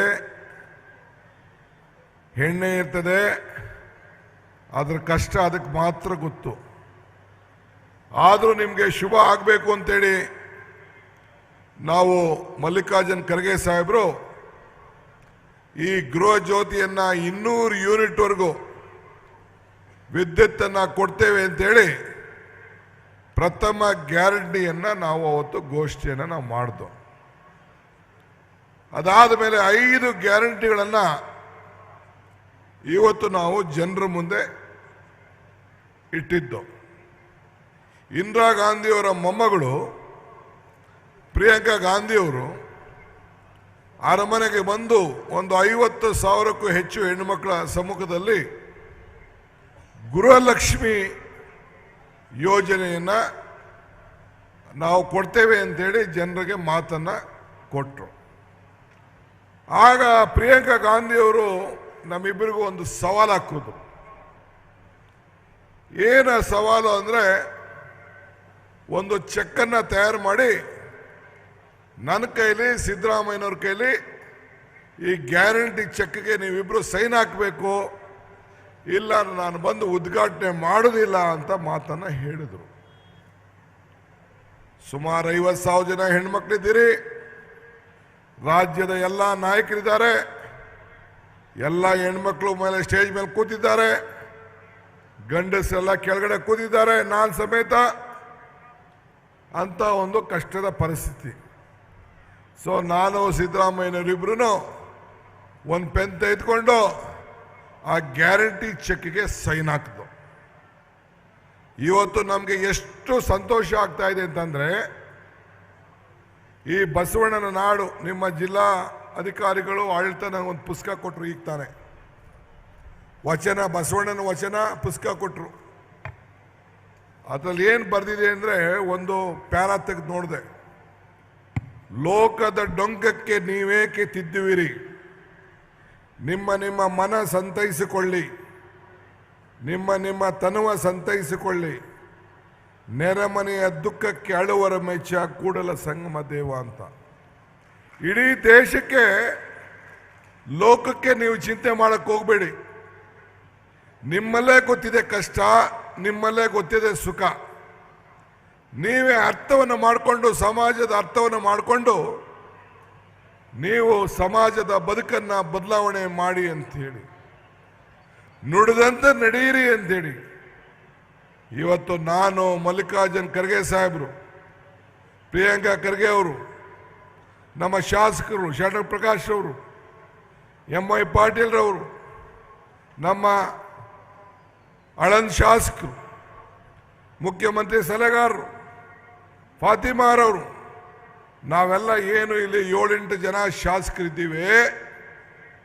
ನಾವು ಮುಂದಿನ ಚುನಾವಣೆಗೆ ಹೋಗ್ಬೇಕಾದ್ರೆ ಈ ಚುನಾವಣೆ ಮುಂಚಿತವಾಗಿ ಮನೆಗೂ ಕಾರ್ಡನ್ನು ಹಂಚಿದ್ದೇವೆ. ಮನೆಗೂ ಹೋಗಿ ನುಡಿದಂತೆ ನಡೀತೀವಿ ಅಂತೇಳಿ ಗ್ಯಾರಂಟಿ ಚೆಕ್ಕನ್ನು ಸೈನ್ ಹಾಕಿ ಕೊಟ್ಟಿದ್ದೇವೆ. ಅದಕ್ಕೆ ಕಾರ್ಯರೂಪ ತರಬೇಕು ಅಂತೇಳಿ ಮೊದಲನೆಯ ಕ್ಯಾಬಿನೆಟ್ನಲ್ಲೇ ತೀರ್ಮಾನವನ್ನು ಮಾಡಿ ಈ 5 ಗ್ಯಾರಂಟಿಯನ್ನು ಅನುಷ್ಠಾನಕ್ಕೆ ತಂದು ಇದೇ ವೇದಿಕೆಗೆ ಬಂದು ಗೃಹ ಜ್ಯೋತಿಯನ್ನು ಪ್ರಾರಂಭವನ್ನು ಮಾಡಿ ಇವತ್ತು 5 ಗ್ಯಾರಂಟಿಯನ್ನು ಅನುಷ್ಠಾನಕ್ಕೆ ಬಂದು ನಿಮ್ಮ ಮುಂದೆ ನಾವು ನಿಂತಿದ್ದೇವೆ. ಎಂಥ ಅವಕಾಶ ನೀವು ಮಾಡಿಕೊಟ್ಟಿದ್ದೀರಿ. ನಾನು ಬಿಜೆಪಿಯ ಸ್ನೇಹಿತರು, ಜನತಾದಳ ಸ್ನೇಹಿತರಿಗೆ ಹೇಳೋದಿಷ್ಟೇ, ನುಡಿದಂತೆ ನಡೆದಿದ್ದೇವೆ. ಬಿಜೆಪಿಯ ಸ್ನೇಹಿತರು ಹೋದ ಎಲೆಕ್ಷನಲ್ಲಿ ನಿಮ್ಮ ಅಕೌಂಟ್ಗೆ ಜನ್ಧನ್ ಅಕೌಂಟ್ ಮಾಡಿಸಿ 15 ಲಕ್ಷ ಆಗ್ತೀವಿ ಅಂತ ಹೇಳಿದ್ರು. ಏನ್ರಪ್ಪ ಬಂತೇನಯ್ಯ, 15 ಲಕ್ಷ ಬಂತೇನ್ರಿ? ತಾಯಿ ಬತ್ತೇನವಾ? 15 ಲಕ್ಷ. 2 ಕೋಟಿ ಉದ್ಯೋಗ ಬಂದ ಉದ್ಯೋಗ. ಶರಣ ಪ್ರಕಾಶ್ ಪಾಟೀಲ್ ಲೆಕ್ಕ ಹೇಳ್ತಾ ಇದ್ರು, 50,000 ಹುದ್ದೆ ಖಾಲಿ ಇದೆ ಅಂತೇಳಿ. ಈಗಾಗಲೇ ನಾವು 15,000 ಉದ್ಯೋಗಗಳನ್ನು ಈಗಾಗಲೇ 1 ವರ್ಷದಲ್ಲೇ ತೆಗೆದುಕೊಳ್ಳಿಕ್ಕೆ ನಾವು ಆಲೆ ಕಾರ್ಯಕ್ರಮ ಪ್ರಾರಂಭ ಮಾಡಿದ್ದೀವಿ ಅಂತ. ಇದು ನಡೆದಂಥ ಮಾತು. ಅಕ್ಕಿ ವಿಚಾರ ಕೇಂದ್ರ ಸರ್ಕಾರ 5 kg ಕೊಳ್ಳಲಿಲ್ಲ, ಅವರ ಗೋಡನ್ಗಳೆಲ್ಲ ಮುಗಿಲಾಗ್ತಾ ಇದೆ. ಆದರೂ ತೀರ್ಮಾನ ಮಾಡ್ದು ಹಣನೇ ಕೊಟ್ಬಿಡೋಣ ಅಂತೇಳಿ 1 kg 34 ರೂಪಾಯಿ ಕೊಡ್ತಾ ಇದ್ದೇವೆ. ಹಿಂಗೆ ಗೃಹಲಕ್ಷ್ಮಿ ತಾಯಿ ಹೆಣ್ಣು ಕುಟುಂಬದ ಕಣ್ಣು. ಈ ಗಂಡಸರ ಮೇಲೆ ನಮ್ಮ ನಂಬಿಕೆ ಇಲ್ಲ, ನಿಮ್ಮ ಮೇಲೆ ನಮ್ಮ ನಂಬಿಕೆ. ಇವ್ರೇನಾದ್ರು ದುಡ್ಡು ಕೊಟ್ಟರೆ ಯಾವ್ದಾದ್ರು ಬಾರು ವೈನ್ ಶಾಪ್ ಕೊಂಡೋಯ್ತಾರೆ ಅಂದ್ಬಿಟ್ಟು ನಿಮ್ಮನ್ನು ನಂಬಿ ನಿಮ್ಮ ಅಕೌಂಟ್ಗೆ ನೇರವಾಗಿ 2,000 ರೂಪಾಯಿ ಹಾಕಬೇಕು ಅಂತೇಳಿ ಯಾರು ಲಂಚ ಕೊಡಂಗಿಲ್ಲ. ನಿಮ್ಮ ಅಕೌಂಟ್ಗೆ ದುಡ್ಡು ಬರ್ತಾ ಇದೆಯಾ ಇಲ್ವಾ ದಯವಿಟ್ಟು ಕೈ ಎತ್ತಿ. ಹೆಣ್ಣು ಮಕ್ಕಳೆಲ್ಲ ಕೈ ಎತ್ತಾ ಇದ್ದಾರೆ. 2,000 ರೂಪಾಯಿ ಉಚಿತವಾಗಿ ಮಕ್ಕಳು ಪ್ರಯಾಣ, ಮಕ್ಕಳು ಮನೆಗೆ, ನೆಂಟರ ಮನೆಗೆ, ದೇವಸ್ಥಾನಕ್ಕೆ, ಯಾವುದೇ ದೇವಸ್ಥಾನಕ್ಕೆ ಕರ್ನಾಟಕ ರಾಜ್ಯದಲ್ಲಿ ಹೋಗಿ ಉಚಿತವಾಗಿ ಪ್ರಯಾಣ ಮಾಡ್ತಾ ಇದ್ದೀವಿ. ಇಂಥ ಸರ್ಕಾರ ಕಳೆದ 50 ವರ್ಷದಲ್ಲಿ ಕರ್ನಾಟಕ ರಾಜ್ಯದಲ್ಲಿ ಇಂಥ ಕಷ್ಟಕಾಲದಲ್ಲಿ ಕೇಂದ್ರ ಸರ್ಕಾರ ನಮಗೆ ಸಹಕಾರ ಕೊಡದೇ ಹೋದ್ರು ಕೂಡ, ನಮ್ಮ ಪಾಲಿನ ಹಣ ಕೊಡದೇ ಹೋದ್ರು ಕೂಡ ನಿಮ್ಮ ಬದುಕಿಗೋಸ್ಕರ 52,000 ಕೋಟಿ ರೂಪಾಯಿ ಕೊಟ್ಟು ನಮಗೆ ಮಾನಸಿಕವಾಗಿ ನಮಗೆ ನುಡಿದಂತ ನಡೆದಿದ್ದೇವೆ. ನಿಮಗೆ ಏನು ನಾವು ಮಾತು ಕೊಟ್ಟಿದ್ದೋ ಆ ಮಾತು ಪ್ರಕಾರ ನಡೆದಿದ್ದೇವೆ ಅಂತೇಳಿ ಇವತ್ತು ನಿಮ್ಮ ಮುಂದೆ ನಾನು ನಿಂತಿದ್ದೇನೆ. ಚುನಾವಣಾ ಮುಂಚಿತವಾಗಿ ಬಂದು ಒಂದು ಮಾತು ಹೇಳಿದ್ದೆ ಅನೇಕ ವೇದಿಕೆಗಳಲ್ಲಿ. ಏನು ಹೇಳಿದೆ ಅಂದರೆ, ಕಮಲ ಕೆರೆಯಲ್ಲಿದ್ದರೆ ಚೆಂದ, ತೆನೆ ಹೊಲದಲ್ಲಿದ್ದರೆ ಚೆಂದ, ಈ ದಾನ ಧರ್ಮ ಮಾಡುವ ಕೈ ಅಧಿಕಾರದಲ್ಲಿದ್ದರೆ ಮಾತ್ರ ಚೆಂದ ಅಂತ ಒಂದು ಮಾತು ಹೇಳಿದ್ದೆ. ಇವತ್ತು ನಮ್ಮ ಹೆಣ್ಮಗಳು ನಿರೂಪಣೆ ಮಾಡಿದ ಹೆಣ್ಮಗಳು ಹೇಳ್ತಾ ಇದ್ಲು, 5 ಬೆರಳು ಸೇರಿ ಕೈ ಮುಷ್ಟಿ ಆಯಿತು, 5 ಗ್ಯಾರಂಟಿ ಸೇರಿ ಈ ಕೈ ಗಟ್ಟಿ ಆಯಿತು. ಈ ಗಟ್ಟಿಯಾದ ಕೈಯನ್ನು ನೋಡಿ ಬಿಜೆಪಿಯವರು ದಳದವರು ತಪ್ಪಿಕೊಂಡು ಮುದ್ರದನ್ನು ಬಿಸಾಕ್ಬಿಟ್ಟು ಈಗ ಹೊರಟು ಹೋಗಿದ್ದಾರೆ. ಈಗ ಮಹಾತ್ಮ ಗಾಂಧೀಜಿಯವರು, ಇಂದಿರಾ ಗಾಂಧಿಯವರು, ರಾಜೀವ್ ಗಾಂಧಿಯವರು, ರಾಹುಲ್ ಗಾಂಧಿಯವರು, ಸೋನಿಯಾ ಗಾಂಧಿಯವರು ಕೂತಂತ ಜಾಗದಲ್ಲಿ ಮಲ್ಲಿಕಾರ್ಜುನ್ ಖರ್ಗೆ ಅವರು ಈ ಕೈಯಿನ ಜವಾಬ್ದಾರಿಯನ್ನು ತೆಗೆದುಕೊಂಡು ಇವತ್ತು ಕೂತಿದ್ದಾರೆ. ಒಬ್ಬ ನಿಮ್ಮೂರಿನ ಒಬ್ಬ ಬ್ಲಾಕ್ ಅಧ್ಯಕ್ಷರಾಗಿ ಇವತ್ತು ರಾಷ್ಟ್ರದ ಕಾಂಗ್ರೆಸ್ ಪಕ್ಷದ ಅಧ್ಯಕ್ಷರಾಗಿ ಕೂತಿದ್ದಾರೆ. ಎಷ್ಟೇ ದೊಡ್ಡ ಸ್ಥಾನ ಬೇರೆಯವ್ರಿಗೆ ಸಿಗ್ಬೋದು, ಭಾರತೀಯ ರಾಷ್ಟ್ರೀಯ ಕಾಂಗ್ರೆಸ್ ಪಕ್ಷ ಈ ದೇಶಕ್ಕೆ ಇತಿಹಾಸ. ಕಾಂಗ್ರೆಸ್ ಶಕ್ತಿ ಈ ದೇಶದ ಶಕ್ತಿ, ಕಾಂಗ್ರೆಸ್ ಇತಿಹಾಸ ಈ ದೇಶದ ಇತಿಹಾಸ. ಕಾಂಗ್ರೆಸ್ ಅಧಿಕಾರಕ್ಕೆ ಬಂದ ಎಲ್ಲ ವರ್ಗದ ಜನ ಅಧಿಕಾರಕ್ಕೆ ಬಂದೆ. ಈ ರಾಷ್ಟ್ರೀಯ ಧ್ವಜ ಹೊತ್ತಿರುವಂತ ಈ ಪಕ್ಷ, ಈ ಧ್ವಜ ಬಿಜೆಪಿಯವರು ಹಾಕೊಳ್ಳಿಕ್ಕೆ ಸಾಧ್ಯನಾ? ದಳದವ್ರು ಹಾಕೊಳ್ಳಿಕ್ಕೆ ಸಾಧ್ಯನಾ? ನೀವು ಮಾತ್ರ ಹಾಕೊಳ್ಳಿಕ್ಕೆ ಸಾಧ್ಯ, ನೀವು ಮಾತ್ರ ಹಾಕೊಳ್ಳಿಕ್ಕೆ ಸಾಧ್ಯ. ಇದರ ಗಮನದಲ್ಲಿ ಇಟ್ಕೊಳ್ಬೇಕು. ಕಾಂಗ್ರೆಸ್ ಅಧಿಕಾರದಲ್ಲಿದ್ದಾಗ ಇಂಥ ಅನೇಕ ಕಾರ್ಯಕ್ರಮಗಳನ್ನು ನಾವು ಕೊಟ್ಕೊಂಡು ಬಂದಿದ್ದೇವೆ. ಪುಟಾಣಿ ಮಕ್ಕಳಿಗೆ ಬಿಸಿ ಊಟ ಕಾರ್ಯಕ್ರಮ, ಹೆಣ್ಣು ಕುಟುಂಬದ ಕಣ್ಣು, ಶ್ರೀ ಶಕ್ತಿ ಕಾರ್ಯಕ್ರಮ, ಉಳುವನ್ಗೆ ಭೂಮಿ, ಯಾರು ಉಳ್ತಾ ಇದ್ದ ಅವಂದೇ ಭೂಮಿ, ಬ್ಯಾಂಕಿನ ರಾಷ್ಟ್ರೀಕರಣ.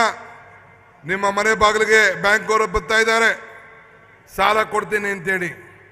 ಹಿಂದೆ ಬಡ್ಡಿ, ಚಕ್ರ ಬಡ್ಡಿ ಇವೆಲ್ಲ ನಡೀತಾ ಇತ್ತು, ಅದನ್ನೆಲ್ಲ ನಿಲ್ಲಿಸುವಂಥದ್ದು. ಆಹಾರ ಭದ್ರತೆ ಕಾಯ್ದೆ, ಇವತ್ತು ಏನು ನಾವು ಉಚಿತವಾಗಿ ಅಕ್ಕಿಯನ್ನು ಕೊಡ್ತಾ ಇದ್ದೇವೆ, ಮನಮೋಹನ್ ಸಿಂಗ್ ಅವರು, ಸೋನಿಯಾ ಗಾಂಧಿ ಅವರು, ಮಲ್ಲಿಕಾರ್ಜುನ್ ಖರ್ಗೆ ಅವರು ಇದ್ದಂಥ ಸರ್ಕಾರದಲ್ಲಿ ಆಹಾರ ಭದ್ರತೆ ಕಾಯ್ದೆಯನ್ನು ತಂದರು. ಇದನ್ನು ಸಿದ್ದರಾಮಯ್ಯನವರು 2 ರೂಪಾಯಿ ಇದ್ದಿದ್ದನ್ನು ಮನ್ನಾ ಮಾಡಿ ಅನ್ನಭಾಗ್ಯ ಯೋಜನೆಯನ್ನು ಪ್ರಾರಂಭವನ್ನು ನಾವು ಮಾಡಿದೆವು. ಇವತ್ತು ಇಂಥ ವಿದ್ಯಾ ಕ್ಷೇತ್ರಕ್ಕೆ, ಆರೋಗ್ಯ ಕ್ಷೇತ್ರಕ್ಕೆ ಎಲ್ಲ ಕೂಡ ಇಂಥ ಕಾರ್ಯಕ್ರಮ ನಾವು ತಂದ್ಕೊಂಡು ಬಂದಿದ್ದೇವೆ. ಆದರೆ BJPಯವರು ನೀವೇ ಹೇಳಿ ಭಾವನೆ ಬಿಟ್ಟರೆ ಬದುಕಿನ ಮೇಲೆ ಏನಾರು ತೆಗೆದುಕೊಂಡು ಬಂದ್ರ?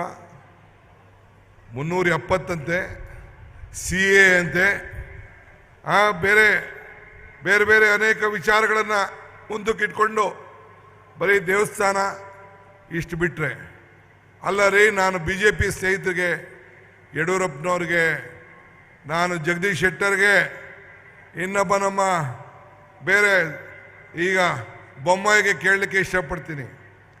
ನಮ್ಮ ಸರ್ಕಾರದಲ್ಲಿ ಮೊನ್ನೆ ರಾಮಲಿಂಗಾರೆಡ್ಡಿಯವರು ದೊಡ್ಡ ದೊಡ್ಡ ದೇವಸ್ಥಾನದಲ್ಲಿ 1 ಕೋಟಿಗಿಂತ ಜಾಸ್ತಿ ಸಂಪಾದನೆ ಆಗೋ ದೇವಸ್ಥಾನದಲ್ಲಿ 10% ತೆಗೆದು ನಮ್ಮ ಹಳ್ಳಿಲಿರುವಂಥ ಸಣ್ಣ ದೇವಸ್ಥಾನ, ಮಾರಮ್ಮನ ದೇವಸ್ಥಾನ, ಮಸ್ಲಮ್ಮನ ದೇವಸ್ಥಾನ, ಬಸವಣ್ಣನ ದೇವಸ್ಥಾನ, ಇಂಥವ್ರಿಗೆಲ್ಲ ಅಭಿವೃದ್ಧಿಗೆ ದುಡ್ಡು ಕೊಡಬೇಕು. ಈ ದೇವಸ್ಥಾನದಲ್ಲಿ ಪೂಜೆ ಮಾಡುವಂಥ ಎಲ್ಲ ನಮ್ಮ ಏನು ಅರ್ಚಕರಿಗೆ ಸಹಾಯ ಮಾಡಬೇಕು ಅಂತೇಳಿ ಕಾಯ್ದೆ ತೆಗೆದುಕೊಂಡು ಬಂದರೆ ನೀವು ಹಳ್ಳಿಲಿರೋ ಬಡ ದೇವಸ್ಥಾನಕ್ಕೆ, ಗ್ರಾಮ ದೇವತೆಗಳಿಗೆ ವಿರೋಧ ಮಾಡ್ತಾರಲ್ಲ, ನಿಮಗೆ ನಾಚಿಕೆ ಮಾನ ಮರ್ಯಾದೆ ಇದೆಯಾ? ಧರ್ಮದಲ್ಲಿ ರಾಜಕಾರಣ ಇರಬಾರ್ದು, ರಾಜಕಾರಣದಲ್ಲಿ ಧರ್ಮ ಇರಬೇಕು ಅನ್ನೋ ಮಾತನ್ನು ಈ ಸಂದರ್ಭದಲ್ಲಿ ಹೇಳಲಿಕ್ಕೆ ನಾನು ಬಯಸ್ತಾ ಇದ್ದೇನೆ. ಇವತ್ತು ನಾವು ಧರ್ಮ ಯಾವುದಾದರೂ, ಇವತ್ತು ಗುಲ್ಬರ್ಗ ಒಂದು ದೊಡ್ಡ ಪವಿತ್ರವಾದಂಥ ನಾಡು, ಎಲ್ಲ ಧರ್ಮಗಳು ಇವೆ. ಇಲ್ಲಿ ರಾಮ ಮಂದಿರ ಇದೆ, ನವಾಜ್ ದರ್ಗಾ ಇದೆ, ಗುರುದ್ವಾರ ಇದೆ, ಶರಣ ಬಸವೇಶ್ವರ ದೇವಸ್ಥಾನ ಇದೆ, ಬೌದ್ಧ ಇದೆ. ಇವತ್ತು ಧರ್ಮ ಯಾವುದಾದರೂ ತತ್ವ ಒಂದೇ, ನಾಮ 100 ಆದರೂ ದೈವ ಒಂದೇ, ಪೂಜೆ ಯಾವುದಾದರೂ ಭಕ್ತಿ ಒಂದೇ, ಕರ್ಮ ಹಲವಾದರೂ ನಿಷ್ಠೆ ಒಂದೇ, ದೇವನೊಬ್ಬ ನಾಮ ಅಲ್ವ. ಇವತ್ತು ಎಲ್ಲ ಧರ್ಮಗಳನ್ನು ಒಟ್ಟಿಗೆ ತೆಗೆದುಕೊಂಡು ಹೋಗಿ ಎಲ್ಲ ಧರ್ಮಕ್ಕೂ ಕೂಡ ಸಮಬಾಳು ಸಮಪಾಳು ಅಂತೇಳಿ ಇವತ್ತು ನಾವು ಈ ಕಾರ್ಯಕ್ರಮಗಳನ್ನು ಕೊಟ್ಟಿದ್ದು ಎಲ್ಲರಿಗೂ ಕೂಡ ಒಟ್ಟಿಗೆ ತೆಗೆದುಕೊಂಡು ಹೋದೆ. ಆದ್ದರಿಂದ ನಾನು ಕೇಳ್ಕೊಳ್ಳೋದಿಷ್ಟೇ, ಇವತ್ತು ಮಲ್ಲಿಕಾರ್ಜುನ್ ಖರ್ಗೆ ಅವರು ಈ ದೇಶದ ಕಾಂಗ್ರೆಸ್ ಪಕ್ಷದ ಜವಾಬ್ದಾರಿಯನ್ನು ತೆಗೆದುಕೊಂಡಿದ್ದಾರೆ. ನಾನು ಹಿಂದೆ ಅವ್ರ ಕೈಲಿ ಮೇಕೆದಾಟು ಯಾತ್ರೆ ಅವ್ರ ಕೈಲಿ ಉದ್ಘಾಟನೆಯನ್ನು ಮಾಡಿಸ್ದೆ. ಮೇಕೆದಾಟು ನಮ್ಮ ನೀರು ನಮ್ಮ ಹಕ್ಕು ಅಂತೇಳಿ ಇವತ್ತು ನಮ್ಮ ರಾಜ್ಯದ ಎಲ್ಲ ಶಾಸಕರು ನಾವೆಲ್ಲ ಹೋಗಿ ದೆಹಲಿಗೆ ಹೋಗಿ ನಮ್ಮ ತೆರಿಗೆ ನಮ್ಮ ಹಕ್ಕು ಅಂತ ಹೋರಾಟ ಮಾಡ್ತಾ ಇದ್ದೇವೆ. ನಾವು ಕೊಟ್ಟಂಥ ಹಣ 100 ರೂಪಾಯಿ ಕೊಟ್ಟರೆ ನಮಗೆ ಬರೀ 18 ರೂಪಾಯಿ ಕೊಡ್ತಾ ಇದ್ದಾರೆ.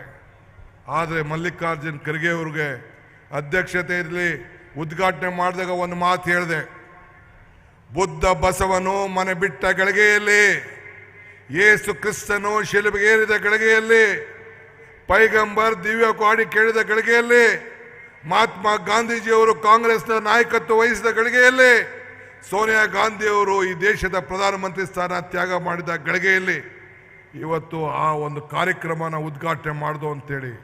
ಹಂಗೆ ಇವತ್ತು ಈ ನಾಡಿನಲ್ಲಿ, ಈ ಕಲ್ಯಾಣ ಕರ್ನಾಟಕ ನಾಡಿನಲ್ಲಿ, ನಿಮ್ಮ ಬದುಕಿನಲ್ಲಿ, ನಿಮ್ಮ ಜೀವನ ಕರ್ನಾಟಕ ರಾಜ್ಯದ ಇತಿಹಾಸದಲ್ಲಿ ನಿಮಗೆ 371 Gಯನ್ನು ತಂದುಕೊಂಡು ಇಡೀ ದೇಶಕ್ಕೆ ಒಂದು ದೊಡ್ಡ ಸಂದೇಶವನ್ನು ಅವರ ಕಾಲದಲ್ಲಿ ಇವತ್ತು ಮಾಡಿ ಅವರ ಬದುಕಿಗೆ ಒಂದು ಶಾಶ್ವತವಾದಂಥ ಸಾಕ್ಷಿಯನ್ನು ಇವತ್ತು ಬಿಟ್ಟು ಹೋಗಿದ್ದಾರೆ. ಮನುಷ್ಯನ ಹುಟ್ಟು ಆಕಸ್ಮಿಕವಾದ್ದು, ಸಾವು ಅನಿವಾರ್ಯ, ಜನನ ಉಚಿತ, ಮರಣ ಖಚಿತ. ಈ ಹುಟ್ಟು ಸಾವಿನ ಮಧ್ಯದಲ್ಲಿ ನಾವು ಏನು ಮಾಡ್ತೀವಿ ಅಂತ ಭಾಳ ಮುಖ್ಯ. ಹಂಗೆ ಅವ್ರಿಗೆ ಸಿಕ್ಕಿದಂಥ ಅವಕಾಶದಲ್ಲಿ ಇವತ್ತು ಗುಲ್ಬರ್ಗ ಯಾವ ಬೆಂಗಳೂರಿಗೂ ಕಡಿಮೆ ಇಲ್ಲ. ಎಂಥ ಬಿಲ್ಡಿಂಗು, ಎಂಥ ಹಾಸ್ಪಿಟ್ಲ್ಗಳು, ಎಂಥ ಕಾಲೇಜ್ಗಳು, ಎಂಥ ಶಕ್ತಿ ನಿಮಗೆ ಈ ಒಂದು ಕಲ್ಯಾಣ ಕರ್ನಾಟಕಕ್ಕೆ ಕೊಟ್ಟಿದ್ದಾರೆ ಅಂತಂದರೆ ನಿಮಗೆ ಹಿತ್ತಲ ಗಿಡ ಮದ್ದಲ್ಲ. ಮುಂದಕ್ಕೆ ಇನ್ನೊಂದು 15 ವರ್ಷಕ್ಕೆ ನಿಮ್ಮ ಕಲ್ಯಾಣ ಕರ್ನಾಟಕದ ಎಲ್ಲ ಅಧಿಕಾರಿಗಳು ಒಂದು ಮೊದಲನೇ ಸ್ಥಾನದಲ್ಲಿ ಬೆಂಗಳೂರಿನಲ್ಲಿ ಕೂತಿದ್ದಾರೆ.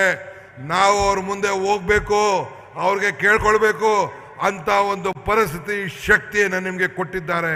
ಇದನ್ನು ಗಮನಿಸ್ಕೊಂಡು ತಾವೆಲ್ಲ ಉಪಕಾರ ಸ್ಮರಣೆಗಳಾಗಬೇಕು. ನಾನು BJP ಸ್ನೇಹಿತಗಳಿಗೆ, ಜನತಾದಳ ಸ್ನೇಹಿತರಿಗೆ ಮನವಿ ಮಾಡಿಕೊಳ್ಳೋದು, ಪಕ್ಷ ಬೇಡ, ನಿಮ್ಮ ಅಧಿಕಾರ ಮುಖ್ಯ ಅಲ್ಲ. ಕೇಂದ್ರದ ಸರ್ಕಾರದಿಂದ ನಿಮಗೇನು ಅನುಕೂಲ ಆಗಿಲ್ಲ. ಇವತ್ತು ನಿಮಗೋಸ್ಕರ, ನಿಮ್ಮ ಮಕ್ಕಳಿಗೋಸ್ಕರ ನಾವು ಬದಲಾವಣೆಯನ್ನು ತಂದಿದ್ದೇವೆ. ಒಂದು ಉತ್ತಮವಾದಂಥ ಆಡಳಿತವನ್ನು ಕೊಟ್ಟಿದ್ದೇವೆ. ಈ ಕೈಯನ್ನ ಮಲ್ಲಿಕಾರ್ಜುನ್ ಖರ್ಗೆ ಅವರ ಕೈಯನ್ನ ನೀವು ಬಲಪಡಿಸಿ ಉಪಕಾರ ಸ್ಮರಣೆಯಿಂದ ಋಣವನ್ನು ತೀರಿಸಬೇಕು ಅಂತೇಳಿ ನಾನು ಪ್ರಾರ್ಥನೆ ಮಾಡಿ, ಕಾಂಗ್ರೆಸ್ ಸರ್ಕಾರ ಎಲ್ಲ ವರ್ಗವನ್ನು ಒಟ್ಟಿಗೆ ತೆಗೆದುಕೊಂಡು ಹೋಗ್ತದೆ. ಬಸವಣ್ಣನ ನಾಡಿನಲ್ಲಿ ನಾವಿದ್ದೇವೆ, ನುಡಿದಂತೆ ನಡೆದಿದ್ದೇವೆ. ಸರ್ವರಿಗೂ ಸಮಪಾಲು ಅಂತ ಏನು ನಾನು ಹೇಳಿದ್ದೇನೆ, ಅದು ಅದೇ ರೀತಿ ನಮ್ಮ ಸರ್ಕಾರ ಇವತ್ತು ನಡ್ಕೊಂಡು ಬರ್ತಾ ಇದೆ. ಇವತ್ತು ನೀವೆಲ್ಲ, ನಾ ಒಂದು ಮಾತು ಕೊನೆಗೆ ಹೇಳ್ತೀನಿ, ದೇವರು ವರನೂ ಕೊಡೋದಿಲ್ಲ, ಶಾಪನೂ ಕೊಡೋದಿಲ್ಲ, ಅವಕಾಶ ಮಾತ್ರ ಕೊಡ್ತಾರೆ. ಆ ಅವಕಾಶ ಕೊಟ್ಟಂಥ ಸಂದರ್ಭದಲ್ಲಿ ನಿಮ್ಗೆ ಅಧಿಕಾರ ಯಾವ ರೀತಿ ಉಳಿಸ್ಕೊಳ್ತೀರೆಂದು, ಹಂಗೆ ನಮಗೆ ಅವಕಾಶ ಸಿಕ್ಕಿದಾಗ ಕೊಟ್ಟಂಥ ಮಾತನ್ನು ಉಳಿಸ್ಕೊಂಡು ನಮ್ಮ ಗ್ಯಾರಂಟಿ ಸಿಗ್ನೇಚರ್ಗಳಿಗೆ ಸೈನ್ ಹಾಕಿದ್ದಕ್ಕೆ ಒಂದು ಬದ್ಧತೆಯನ್ನು ತೋರಿಸಿ ಇವತ್ತು ನಿಮಗೆ ಬಂದಿದ್ದೇವೆ. ನಮಗೆ ನಿಮ್ಮ ಮೇಲೆ ನಂಬಿಕೆ ಇದೆ. ನಂಬಿಕೆ, ಈ ಮರಕ್ಕೆ ಬೇರು ಎಷ್ಟು ಮುಖ್ಯನೋ ಹಂಗೆ ಮನುಷ್ಯನಿಗೆ ನಂಬಿಕೆನೂ ಅಷ್ಟೇ ಮುಖ್ಯ. ಹಂಗೆ ನಮಗೆ ಕರ್ನಾಟಕ ರಾಜ್ಯದ ಜನತೆ ಮೇಲೆ, ಕಲ್ಯಾಣ ಕರ್ನಾಟಕದ ಜನತೆ ಮೇಲೆ ಒಂದು ದೊಡ್ಡ ಶಕ್ತಿನ ಕೊಟ್ಟು, ಅತಿ ಹೆಚ್ಚು ಸೀಟನ್ನು ಕೊಟ್ಟು ನಮಗೆ ಈ ಸರ್ಕಾರವನ್ನು 136 ಜನನ ತಂದಿದ್ದೀರಿ.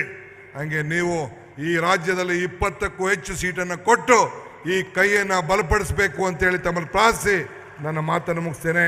ಜೈ ಹಿಂದ್, ಜೈ ಕರ್ನಾಟಕ ಮಾತೆ.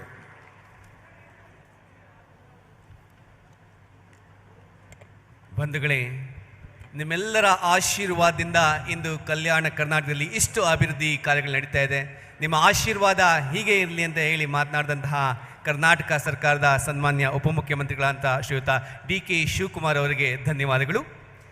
ಬಂಧುಗಳೇ, ಕಲ್ಯಾಣ ಕರ್ನಾಟಕ ಭಾಗಕ್ಕೆ 371J ವಿಶೇಷವಾದಂತಹ ಸ್ಥಾನಮಾನ ಲಭ್ಯವಾಗಿದ್ದರೆ ಅದಕ್ಕೆ ಕಾರಣೀಭೂತರು ಸನ್ಮಾನ್ಯ ಡಾಕ್ಟರ್ ಮಲ್ಲಿಕಾರ್ಜುನ ಖರ್ಗೆ ಅವರು. ಶೋಷಿತರ, ದಮನಿತರ, ದುರ್ಬಲರ, ಕಾರ್ಮಿಕರ ದಿಟ್ಟ ಧ್ವನಿಯಾಗಿ ಸರ್ವರಿಗೂ ಸಮಾನ ಅವಕಾಶವನ್ನು ಕಲ್ಪಿಸಿಕೊಟ್ಟಿರುವಂಥವರು. ಮರ್ತು ಬಿಟ್ಟಿದೆ, ನಮ್ಮ ಶಾಸಕರುಗಳು ಮತ್ತು ನಮ್ಮ MY ಪಾಟೀಲ್ರವರು ನನಗೆ ಭೀಮಾ ನದಿಗೆ ನೀರು ಬಿಡುವುದ್ರ ಬಗ್ಗೆ ಒಂದು ದೊಡ್ಡ ಮನವಿಯನ್ನು ಎಲ್ಲ ಕೊಟ್ಟಿದ್ದಾರೆ. ನಾನು ಹೀಗೆ ಅದಕ್ಕೆ ಹೋಗಿ ಅಧಿಕಾರಿಗಳ ಹತ್ರ ಮಾತಾಡಿ ಕುಡಿಯೋ ನೀರಿಗೆ, ದನಕರುಗಳಿಗೆ, ವ್ಯವಸಾಯಕ್ಕಲ್ಲ ಅದ್ರ ಬಗ್ಗೆ ಈಗಾಗಲೇ ನಾವು ಮಹಾರಾಷ್ಟ್ರಗೂ ಅರ್ಜಿ ಬರೆದಿದ್ದೇವೆ. ತೆಲಂಗಾಣ ಅವರು ಇಲ್ಲಿಂದ ಬಿಡಿ ಅಂತ ಕೇಳ್ತಾ ಇದ್ದಾರೆ. ನಿಮಗೆ ಸಹಾಯ ಮಾಡೋಂಥ ಕೆಲಸವನ್ನು ನಾನು ಕೂತ್ಕೊಂಡು ನಾನು ಮಾಡ್ತೀನಿ ಅನ್ನೋ ಮಾತನ್ನು MY ಪಾಟೀಲ್ರು ಮತ್ತು ನಮ್ಮ ಜೀವರ್ಗಿ ಶಾಸಕರು ಮತ್ತೆಲ್ಲ ಶಾಸಕರು ತಿಳಿಸ್ತಾ ಇದ್ದಾರೆ.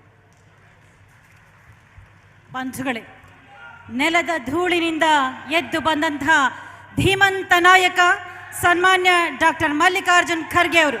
ಸ್ವಾಗತಿಸಿ ಬಂಧುಗಳೇ, ಅವರ ನುಡಿಗಳಿಗಾಗಿ ಚಪ್ಪಾಳೆಯ ಸ್ವಾಗತ.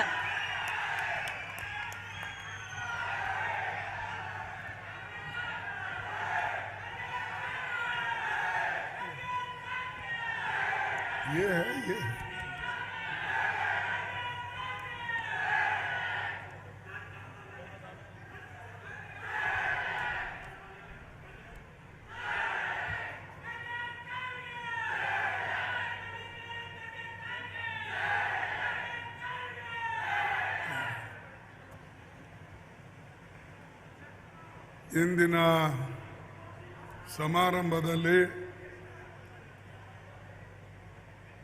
ವಿಶೇಷವಾಗಿ ಆಗಮಿಸಿದಂಥ ನಮ್ಮ deputy chief minister Shri DK Shivakumar ಅವರೇ ಹಾಗೂ ನಮ್ಮ ಕಾಂಗ್ರೆಸ್ ಪಕ್ಷದ ಅಧ್ಯಕ್ಷರು ಕೂಡ ಹೌದು, ಡಾಕ್ಟರ್ ಶರಣ ಪ್ರಕಾಶ್ ಪಾಟೀಲ್ರೇ, ಪ್ರಿಯಾಂಕ್ ಅವರೇ, BR ಪಾಟೀಲ್ ಅವರೇ, ಡಾಕ್ಟರ್ ಅಜಯ್ ಕುಮಾರ್ ಸಿಂಗ್ ಅವರೇ, MI ಪಾಟೀಲ್ರೇ, ಶ್ರೀಮತಿ ಕನಿಜಾ ಫಾತಿಮ್ ಅವರೇ, ಅಲ್ಲಂ ಪ್ರಭು ಪಾಟೀಲ್ರೇ, ರೇವು ನಾಯ್ಕ್ ಅವರೇ, ತಿಪ್ಪಣ್ಣ ಕಮಕ್ನೂರ್ ಅವರೇ, ಅರವಿಂದ್ ಅರಳಿ ಅವರೇ, ಚಂದ್ರಶೇಖರ್ ಪಾಟೀಲ್ರೇ ಹಾಗೂ ಕೈಲಾಶ್ನಾಥ್ ಪಾಟೀಲ್ರೇ, ಜಗದೇವ್ ಗುತ್ತೇದಾರ್, ಜಿಲ್ಲಾ ಕಾಂಗ್ರೆಸ್ ಕಮಿಟಿ ಅಧ್ಯಕ್ಷರೇ ಮತ್ತು ಈ ಒಂದು ಭಾಗದ ನಮ್ಮ ಜಿಲ್ಲಾಧಿಕಾರಿಗಳು, ಎಸ್ ಪಿಗಳು, CEO ಗಳು, ಪೊಲೀಸ್ ಕಮಿಷನರು, ಅನೇಕ ಪಕ್ಷದ ಕಾರ್ಯಕರ್ತರು ಮೇಲೆ ಕುಳಿತಿದ್ದಾರೆ. ಇಲ್ಲಿ ಸೇರಿದಂಥ ಎಲ್ಲ ಮುಖಂಡರೇ, ತಾಯಿಂದರೇ ಮತ್ತು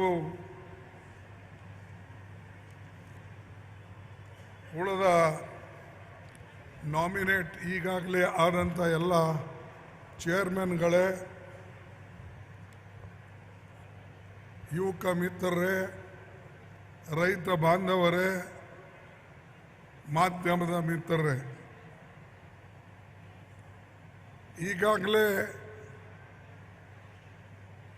ಈ ಕರ್ನಾಟಕ ಸರ್ಕಾರದ 5 ಗ್ಯಾರಂಟಿ ಯೋಜನೆಗಳು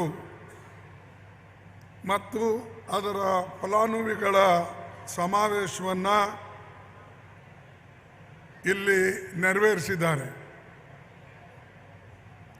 ನಿಮ್ಮೆಲ್ಲರಿಗೂ ಗೊತ್ತಿದೆ, ಗೃಹಲಕ್ಷ್ಮಿ ಈ ಯೋಜನೆ ಈಗಾಗಲೇ ಸುಮಾರು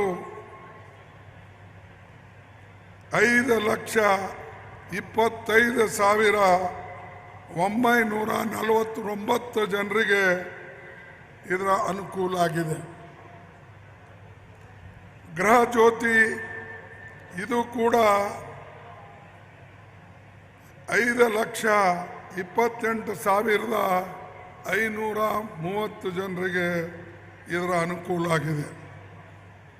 ಅನ್ನಭಾಗ್ಯ ಯೋಜನೆ ಇದು ಕೂಡ 49 ಲಕ್ಷ 12,100 ಇದರಲ್ಲಿಯೂ ಕೂಡ ಆಗಿದೆ. ಕ್ಷಮಿಸಬೇಕು, 4,91,201 ಇದು ಅನ್ನಭಾಗ್ಯ ಯೋಜನೆಯಲ್ಲಿ ಲಾಭ ಆಗಿದ್ದು. ಯುವ ನಿಧಿ ಅದರಲ್ಲಿ ಸುಮಾರು 4 ಲಕ್ಷ ಮೇಲ್ಪಟ್ಟು ಯುವ ನಿಧಿಯಲ್ಲಿ 1,50,000 ಜನರಿಗೆ ಲಾಭ ಆಗಿದೆ. ಆಮೇಲೆ ಶಕ್ತಿ ಸ್ಕೀಮ್ ಇದರಲ್ಲಿಯೂ ಕೂಡ 1,57,000 ಜನರಿಗೆ ಇದರದ್ದು ಕೂಡ ಲಾಭ ಆಗಿದೆ. ಹೀಗೆ 5 ಗ್ಯಾರಂಟಿಗಳು ಹಿಂದೆ ಇದೇ ವೇದಿಕೆ ಮೇಲೆ ಶಿವಕುಮಾರ್ ಅವರ ಇಲಾಖೆ ವತಿಯಿಂದ ನಾವು ಘೋಷಣೆ ಮಾಡಿತ್ತು. ಅವರ ಇಲಾಖೆದು ಶಕ್ತಿ ಸ್ಕೀಮ್, ಆ ಶಕ್ತಿ ಸ್ಕೀಮನ್ನು ಇಲ್ಲಿ ಮಾಡೋದು ಅಲ್ಲದೆ ಅವರು ಗೃಹ ಜ್ಯೋತಿ ಯೋಜನೆ ಕೂಡ ಆವಾಗ ಪ್ರಾರಂಭ ಮಾಡಿದ್ರು. ಹೀಗೆ ಗೃಹಲಕ್ಷ್ಮಿ, ಗೃಹ ಜ್ಯೋತಿ, ಅನ್ನಭಾಗ್ಯ, ಯುವ ನಿಧಿ, ಶಕ್ತಿ ಸ್ಕೀಮ್ ಇದು ಸರ್ಕಾರ ಕೊಟ್ಟಂಥ ಮಾತು. ಈ ಕೊಟ್ಟಂಥ ಮಾತನ್ನು ಅವರು ನಿಭಾಯಿಸಿದ್ದಾರೆ. ನುಡಿದಂತೆ ಈ ಸರ್ಕಾರ ನಡೆದಿದೆ. ಅದಕ್ಕಾಗಿ ನಾನು ಅವರಿಗೆ ತುಂಬ ಹೃದಯದ ಧನ್ಯವಾದಗಳನ್ನು ಹೇಳ್ತೇನೆ. ಇದು ಅಷ್ಟು ಸುಲಭ ಅಲ್ಲ. ನಾವೇನು ಹೇಳಿದ್ದೇವೆ ಅದನ್ನು ಮಾಡ್ತೇವೆ. ಈ ಹಿಂದೆ ಮೋದಿಯವರು ಅನೇಕ ಗ್ಯಾರಂಟಿಗಳು ಕೊಟ್ಟಿದ್ರು. ನಾನು ಎಲ್ಲರಿಗೆ 2 ಕೋಟಿ ಪ್ರತಿ ವರ್ಷ ನೌಕರಿ ಕೊಡ್ತೀನಿ ಅಂತ ಹೇಳಿದ್ರು. ಅದನ್ನು ಚುನಾವಣೆಯಲ್ಲಿ ನಾವು ಹೇಳಿದ್ದೇವೆ. ಈಗ ಮತ್ತೆ ಅವರು 18ನೇ ತಾರೀಕು ಗುಲ್ಬರ್ಗಕ್ಕೆ ಬರ್ತಾ ಇದ್ದಾರೆ. ಇಲ್ಲಿಂದ ಮತ್ತು ಬೀದರ್ಗೂ ಹೋಗ್ತಾ ಇದ್ದಾರೆ, ಬೇರೆ ಬೇರೆ ಕಡೆ ಹೋಗ್ತಾರೆ. ಇದು ಒಂದು ಗುಲ್ಬರ್ಗ ಈಗ ಅವರಿಗೊಂದು ಸೆಂಟರ್ ಆಗಿದೆ. ನಾನು ಕೇಳಿದೆ ಮೊನ್ನೆ ಅವರಿಗೆ, ನನಗೆ ಭೇಟಿ ಆಗಿದ್ರು ಪಾರ್ಲಿಮೆಂಟ್ ನಮ್ಮ ರಾಜ್ಯಸಭಾ ಚೇರ್ಮನ್ ಚೇಂಬರ್ನಲ್ಲಿ. ನಾನು ಹೇಳಿದೆ ಎಲ್ಲ ಬಿಟ್ಟು ಗುಲ್ಬರ್ಗಕ್ಕೆ ಯಾಕೆ ಬರ್ತಾ ಇದ್ದೀರಿ ಪದೇ ಪದೇ, ಕೆಟ್ಟ ಬಿಸಿಲಿದೆ, ಜನ ಹೆಚ್ಚಾಗಿ ನೀರಿಗೆ ಪರದಾಡ್ತಾ ಇದ್ದಾರೆ, ನೀವು ಆದರೆ ಗುಲ್ಬರ್ಗಕ್ಕೆ ಬಂದು ನಿಮ್ಮ 6, 7, 8 ವಿಮಾನಗಳನ್ನು ಇಳಿಸಿ ತಮ್ಮ ಜನರಿಗೆ ಕರೆಸಿ ಗುಪ್ತವಾಗಿ ಕಿವಿಯಲ್ಲಿ ಮಾತುಗಳನ್ನು ಹೇಳಿ ಹೋಗ್ತೀರಿ, ಅದರಿಂದ ನಿಮಗೇನು ಅಲ್ಲಿ ಅನ್ನಿಸ್ತಾ ಇದೆ? ಅವರು ಉತ್ತರ ನನಗೆ ಕೊಟ್ಟರು, ಅಲ್ಲಿ ದೊಡ್ಡ ಏರ್ ಸ್ಟ್ರಿಪ್ ಇದೆ, ದೊಡ್ಡ ಫ್ಲೈಟ್ ಇಳಿಲಕ್ಕೆ ಅನುಕೂಲ ಇದೆ, ಅದಕ್ಕಾಗಿ ನಾನು ಇಲ್ಲಿ ಬಂದು ಲಾತೂರ್ಗೆ ಹೋಗಲಿ, ಶೋಲಾಪುರಕ್ಕೆ ಹೋಗಲಿ, ಹೈದರಾಬಾದ್ ಕಡೆ ಹೋಗಲಿ, ಇವಕ್ಕೆಲ್ಲಕ್ಕೂ ಕೂಡ ನನಗೆ ಅನುಕೂಲ ಆಗ್ತದೆ, ಅದಕ್ಕಾಗಿ ನಾನು ಗುಲ್ಬರ್ಗಕ್ಕೆ ಬರ್ತೀನಿ ಪದೇ ಪದೇ ಅಂತ ಹೇಳಿದೆ. ಈಗ ಮತ್ತೆ 18ನೇ ತಾರೀಕು ಬರ್ತಾ ಇದ್ದಾರೆ, ಬರಲಿ ಸಂತೋಷ. ಬಂದರೆ ಏನಾದರೂ ಕೊಟ್ಟು ಹೋಗ್ಬೇಕಲ್ಲ. ಅವರಿಂದ ಇವತ್ತು BJP ಸರ್ಕಾರದಿಂದ, ಮೋದಿ ಅವರಿಂದ ನಮ್ಮ ಭಾಗಕ್ಕೆ, ಹೈದರಾಬಾದ್ ಕರ್ನಾಟಕಕ್ಕೆ, ಗುಲ್ಬರ್ಗಕ್ಕೆ ಏನು ವಿಶೇಷವಾದಂಥ ಕೊಡುಗೆ ಕೊಟ್ಟಿದ್ದಾರೋ ನೀವೇ ಹೇಳಿ. ಯಾವ ಇದೇ ಆರ್ಟಿಕಲ್ 371J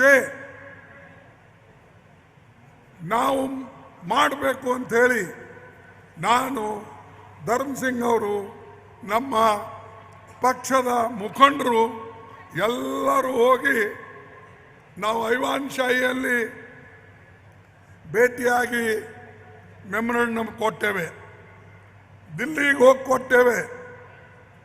ಅನೇಕ ಸಾರಿ ಅವ್ರು ಇಲ್ಲಿ ಬಂದಾಗೆಲ್ಲ ಮೆಮೊರಂಡಮ್ ಕೊಟ್ಟೇವೆ, ದಿಲ್ಲಿಗೆ ಹೋದಾಗೂ ಕೊಟ್ಟೇವೆ. ಅವರಂದರು, ಈ ನಿಮ್ಮ ಮೆಮೊರಂಡಮ್ ಏನಿದೆ ಇದು ಇಂಪ್ಲಿಮೆಂಟ್ ಮಾಡೋಕ್ಕೆ ಸಾಧ್ಯ ಇಲ್ಲ, ಅನುಷ್ಠಾನ ಮಾಡೋಕ್ಕೆ ಸಾಧ್ಯ ಇಲ್ಲ. ಕಾರಣ ನಿಮ್ಮದೊಂದು ಕೆಲಸ ಮಾಡಿದ್ರೆ ಇಡೀ ದೇಶನಾಗ ಎಲ್ಲರೂ ಇದೇ ಕೇಳ್ತಾರೆ, ನಾವೆಲ್ಲರಿಗೂ ಉತ್ತರ ಕೊಡೋಕ್ಕಾಗ್ತದ? Special provision ಮಾಡೋಕ್ಕಾಗ್ತದ? ಹಾಗಾದ್ರೆ 30 ಸಲ ಸಂವಿಧಾನ ಬದಲಾವಣೆ ಮಾಡಬೇಕಾಗ್ತದೆ ಅಂಥೇಳಿ ಅವರು ಕಸದ ಬುಟ್ಟಿಯಲ್ಲಿ ಬಿಸಾಕಿದ್ರು. ಯಾವ ಮನುಷ್ಯ ನಮ್ಮ ಅಮೆಂಡ್ಮೆಂಟ್, ಅವ್ರ ಪಾರ್ಟಿ, ಅವ್ರ ಪಕ್ಷ ಆರ್ಟಿಕಲ್ 371 ಕಸದ ಬುಟ್ಟಿಯಲ್ಲಿ ಬಿಸಾಕಿದಂಥವರಿಗೆ ನಿಮಗೆ ಓಟ್ ಕೇಳ್ತಕ್ಕಂಥ ಅಧಿಕಾರ ಇದೇನಾ? ನೀವು ಯೋಚನೆ ಮಾಡಿ.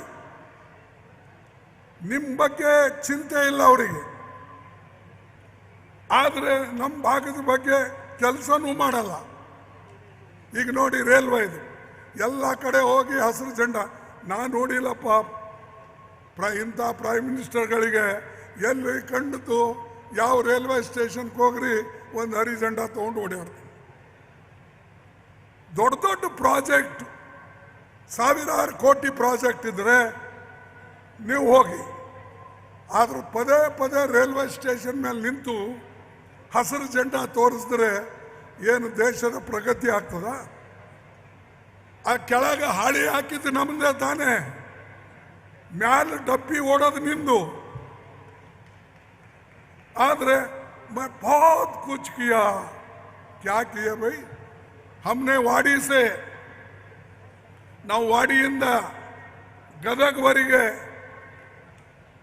ರೇಲ್ ಲೈನ್ ಹೊಸದು ಕೊಟ್ಟಿತ್ತು, ಪ್ರಾರಂಭ ಮಾಡಿತ್ತು, ಇನ್ನೂ ನಡೆದಿದೆ. ಅದು 10 ವರ್ಷ ಆಯಿತು, ಇನ್ನೂ ಕಂಪ್ಲೀಟ್ ಆಗಿಲ್ಲ. ನಾನು ಕೇವಲ 11 ತಿಂಗಳಿದ್ದರೆ 27 ರೇಲ್ಗಳು ಎಲ್ಲ ಕಡೆ ಓಡಾಡಿಸಿದೆ. ಅನೇಕ ಕಡೆ ನೆನಗುದಿಗೆ ಬಿದ್ದಂಥ ರೇಲ್ ಲೈನು ಜೋಡಿಸಿ ನಾವು ರೈಲ್ವೆ ಲೈನ್ ಮಾಡಿದೇವೆ. ನಿಮಗೆಲ್ಲ ಗೊತ್ತಿದೆ, ನಾ ಎಣಿಸ್ಕೋತ ಹೋಗಲ್ಲ. ಬೀದರ್ಲಿಂದ ಇಲ್ಲಿಗೆ ಬರೋದೇ ಆಗಲಿ, ಅಥವಾ ನಮ್ಮ ರಾಯಚೂರಿನಿಂದ ಹೊಸಪೇಟೆಯಿಂದ ದಾವಣಗೆರೆಗೆ ಆಗಲಿ, ಚಿಕ್ಕಮಗಳೂರಿನಿಂದ ಕಡೂರ್ಗೆ ಆಗಲಿ, ಅದು ದೇವೇಗೌಡರ ಕ್ಷೇತ್ರ. ನಾವು ಯಾರಿಗೂ ಕೂಡ ಪಾರ್ಟಿ ಬೇಸಿಸ್ ಮೇಲೆ ಕೆಲಸ ಮಾಡಿಲ್ಲ. ನಾವು ಕೆಲಸ ಮಾಡಿದ್ದು ಜನರ ಹಿತಗೋಸ್ಕರ. ನನಗೆ ಅನೇಕ ಸಾರಿ ತೊಂದರೆ ಆದ್ರೂ, ಅನೇಕ ಜನ ನಮಗೆ ಟೀಕೆ ಮಾಡಿದ್ರು, ಅವರ ಮತಕ್ಷೇತ್ರದಲ್ಲೂ ಕೂಡ ನಾವು ಹೆಚ್ಚಿನ ಕೆಲಸ ಮಾಡಿಕೊಟ್ಟಿದ್ದೇವೆ. ಹುಬ್ಬಳ್ಳಿ ಕೆಲಸ ಮಾಡಿಕೊಟ್ಟಿದ್ದೇವೆ. ಗುಲ್ಬರ್ಗಾ ಟು ಹುಬ್ಬಳ್ಳಿ ಟ್ರೈನ್ ಯಾರಾದರೂ ನೆನೆಸಿದ್ರ? ಹುಬ್ಬಳ್ಳಿಯಿಂದ ಹೈದರಾಬಾದ್ ಟ್ರೈನ್ ಯಾರಾದರೂ ನೆನೆಸಿದ್ರ? ಹುಬ್ಬಳ್ಳಿಯಿಂದ ಬಾಂಬೆ ತಿಲಕ್ ಟರ್ಮಿನಲ್ ಯಾರಾದರೂ ನೆನೆಸಿದ್ರ? ಗುಲ್ಬರ್ಗಾಲಿಂದ ಬೀದರ್ ಬೇಗನೆ ಆಗ್ತದೆ ಅಂಥೇಳಿ ಯಾರಾದರೂ ನೆನೆಸಿದ್ರ? 10 ವರ್ಷ ಆದರೆ ನಮ್ಮ ವಾಡಿಯಿಂದ ಗದಗವರೆಗೆ ನಿಮಗೆ ಒಯ್ಯಕ್ಕಾಗಿಲ್ಲ. ನಿಮಗೆ ಓಟ್ ಕೇಳೋದು ಅಧಿಕಾರ ಇದೇನಾ? ಇಂಥವ್ರಿಗೆ ಓಟ್ ಕೊಡ್ತೀರಾ ನೀವು? ಏನು ಗುಲ್ಬರ್ಗಾಕ್ ಮಾಡಿದ್ದಾರೆ, ಏನು ಬೀದರ್ಗೆ ಮಾಡಿದ್ದಾರೆ, ಏನು ರಾಯಚೂರ್ಗೆ ಮಾಡಿದ್ದಾರೆ, ಏನು ಬಳ್ಳಾರಿಗೆ ಮಾಡಿದ್ದಾರೆ, ಏನು ಕೊಪ್ಪಳಕ್ಕೆ ಮಾಡಿದ್ದಾರೆ? ನೀವು ಹೇಳಿ. ಯಾವ ಕೆಲಸ ಇಲ್ಲ. ನನಗೆ ಓಟ್ ಕೊಡಿ, ಓಟ್ ಕೊಡಿ ಬಂದ भाइयों बहनों, देश बड़े कठिनाई में है, इसलिए कांग्रेस को वोट मत दो. बड़े कांग्रेस भैया इंदिरा गांधी ಮತ್ತು ಸೋನಿಯಾ ಗಾಂಧಿ, ಪಂಡಿತ್ ಜವಾಹರ್ಲಾಲ್ ನೆಹರು, ರಾಹುಲ್ ಗಾಂಧಿ ನಮ್ಮಂಥವ್ರಿಗೆಲ್ಲ ಬೈಕೋತ್ ಓಡಾಡೋದು. ನೀವು ಎಷ್ಟು ಬೈದ್ರೂ ನಾವು ನಿನ್ನ ಬೈಗಳು ತಿಂತೇವೆ, ತಿನ್ನೋಣ, ಆದರೆ ಕೆಲಸ ಮಾಡಿ ತೋರ್ಸಪ್ಪ ಮಾರಯ್ಯ. ಕೆಲಸ ಏನು ಮಾಡಿರೋದು ಹೇಳಿ, ನಾವು ಹೇಳ್ತೇವೆ. ಈ ಭಾಗದ ಜನ ಎಷ್ಟು ಜನ ಮೆಡಿಕಲ್ ಇವತ್ತು ಇಂಜಿನಿಯರಿಂಗ್ ಕಾಲೇಜ್ನಾಗ ಹೋಗಿದ್ದಾರಂತೆ, ಎಷ್ಟು ಹಾಸ್ಪಿಟಲ್ಗಳು ನಾವು ಮಾಡಿದ್ದೇವೆ, ಎಷ್ಟು ಸೆಂಟ್ರಲ್ ಯೂನಿವರ್ಸಿಟೀಸ್ ಅಂದೆ. ಇದೇನು ಮೋದಿ ಕಾಲದಾಗ ಬಂತ? ಏನು BJPದವ್ರ ಬಾಯಿ ಮುಚ್ಚಿದೇನಾ? ನೀವು 5 ವರ್ಷನಾಗ ಒಂದು ಕೆಲಸ ಮಾಡಿಲ್ಲ. ಮೋದಿ ತನಗೆಲ್ಲಿ ಬೇಕು ಅಲ್ಲಿ ಒಯ್ತಾರೆ.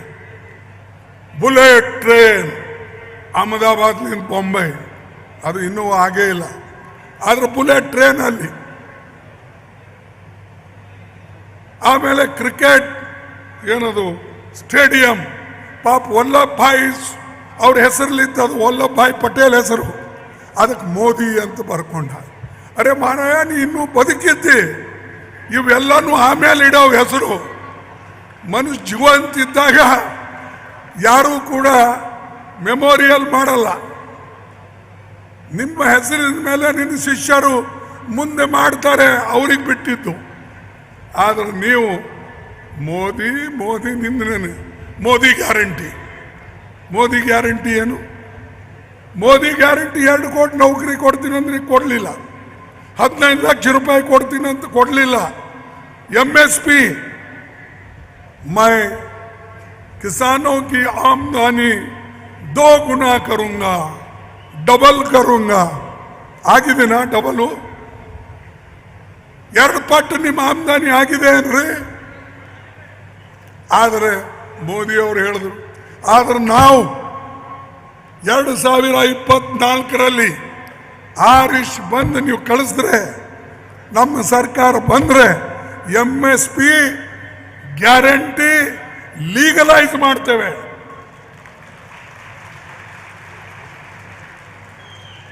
ಏನು BR ಪಾಟೀಲ್ ರೇ, ಯಾಕಡೆ ಕೇಳ್ತಾ ಇದ್ರಿ? ನಿಮ್ಮ ಕಡೆ ಹೇಳ್ತಾ ಇದ್ದೇವೆ ಗ್ಯಾರಂಟಿ. ಯಾಕಂದ್ರೆ ಇದು ರೈತರಿಗೆ ಲಾಭ ಆಗ್ತದೆ. ಆದರೆ ಮೋದಿ ಅವ್ರದ್ದು ಆ ಕಡೆ ಲಕ್ಷ ಇಲ್ಲ. ಇವತ್ತು ದಿಲ್ಲಿ ಬಾರ್ಡರ್ ಮೇಲೆ ರೈತರು ಸುಮಾರು 1 ತಿಂಗಳಾಯ್ತು ಅಲ್ಲಿ ಕುಂತು. ಅವರಿಗೆ ದಿಲ್ಲಿಗೆ ಬರಬಾರ್ದು ಅಂತ ಹೇಳಿ ಮುಳ್ಳಿನ ಹಾಸಿಗೆ ಹಾಕಿದ್ದಾರೆ. ಗಾಡಿ ಕಟ್ಟದಂಗೆ ದೊಡ್ಡ ದೊಡ್ಡ ಬುಲ್ಡೋಜರ್ ಹಚ್ಚಿ ತಂದು ಅಲ್ಲೆಲ್ಲ ಇಟ್ಟಿದ್ದಾರೆ. ಈ ಮೋದಿ ಅವ್ರು ಹೇಳ್ತಾರೆ, ನಾನಿದ್ರೆ ದೇಶ, ये मोदी है तो मुमकिन है, फिर हमारे काम क्यों नहीं हो रहे भाई? अभी आप तो है ना ಪ್ರೈಮ್ ಮಿನಿಸ್ಟರ್. ಆಮೇಲೆ ನಮ್ಮ ಗ್ಯಾರಂಟಿ, ಈಗ ಇವ್ರದಂತೂ 5 ಗ್ಯಾರಂಟಿ ಅವ್ರು ಹೇಳಿದ್ರು, ಅವ್ರು ನಿಭಾಯಿಸಿದ್ರು. ಸಿದ್ದರಾಮಯ್ಯನವರು ಮತ್ತು ನಮ್ಮ ಶಿವಕುಮಾರ್ ಅವರು ಸೇರಿ ಇವರು ಸರ್ಕಾರ ಇದು ನಿಭಾಯಿಸ್ತು. ನಾವು ಈಗಾಗಲೇ ನಾನು ಅನೇಕ ಕಡೆ ಘೋಷಣೆ ಮಾಡಿದ್ದೇವೆ, ರಾಹುಲ್ ಗಾಂಧಿ ಅವರು ನಾವು ಸೇರಿ. ಒಂದು ಭಾಗಿದಾರಿ ನ್ಯಾಯ ಗ್ಯಾರಂಟಿ ಅಂದರೆ ಜನಗಣನ ಪಾಪ್ಯುಲೇಷನ್ ಅದನ್ನು ಯಾವ ಕಮ್ಯುನಿಟಿದವರು ಎಷ್ಟು ಜನ ಇದ್ದಾರೆ, ಅದರಲ್ಲಿ ಎಷ್ಟು ಜನ ವಿದ್ಯಾವಂತರಿದ್ದಾರೆ, ಅದರಲ್ಲಿ ಎಷ್ಟು ಜನರ ಅಂದರೆ ಇನ್ಕಮ್ ಯಾರ್ದು ಎಷ್ಟಿದೆ, ಜಮೀನು ಯಾರಿಗೆ ಎಷ್ಟಿದೆ, ಇದರ ಎಲ್ಲ ಜನಗಣತಿ ಆಧಾರದ ಮೇಲೆ, ಜಾತಿಯ ಜನಗಣತಿ ಆಧಾರದ ಮೇಲೆ ನಾವು ಸರ್ವೆ ಮಾಡ್ತೀವಿ. ಯಾರೇ ಇರ್ಬೋದು, ಯಾವುದೇ ಕಮ್ಯುನಿಟಿ ಇರ್ಬೋದು, ಯಾರ್ಯಾರು ಬಡವರಿದ್ದಾರ, ಯಾವ ಸಂಖ್ಯಾ ಬಲ ಕಡಿಮೆ ಇದ್ರೂ ಕೂಡ ಅವ್ರ ಹತ್ರ ಸಂಪತ್ತಿಲ್ಲ, ದೇಶದ ಸಂಪತ್ತಿಲ್ಲ ಅಂದರೆ ಅವರಿಗೆ ಪ್ಲ್ಯಾನ್ ಮಾಡ್ತೇವೆ. ಆ ಪ್ಲ್ಯಾನ್ ಪ್ರಕಾರ ಎಜುಕೇಷನ್ ಫೆಸಿಲಿಟಿ ಕೊಡ್ತೇವೆ. ಆ ಪ್ಲ್ಯಾನ್ ಪ್ರಕಾರ ಅವರು ಆದಾಯ ಹೆಚ್ಚಿಗೆ ಮಾಡೋಕ್ಕೆ ಯೋಜನೆಗಳು ಕೊಡ್ತೇವೆ. ಇದು ನಾವು ಭಾಗಿದಾರಿ ನ್ಯಾಯ ಗ್ಯಾರಂಟಿ ಅಂತ. ಆಮೇಲೆ MSP ಗ್ಯಾರಂಟಿ ನಾನು ಹೇಳಿದೆ. ಮೂರನೇದು ಯುವ ನ್ಯಾಯ ಗ್ಯಾರಂಟಿ. ಈಗ ಶಿವಕುಮಾರ್ ಅಂತೂ ಯುವಕರಿಗೆ ಎಷ್ಟು ಕೊಡ್ತಾ ಇದ್ದಾರ?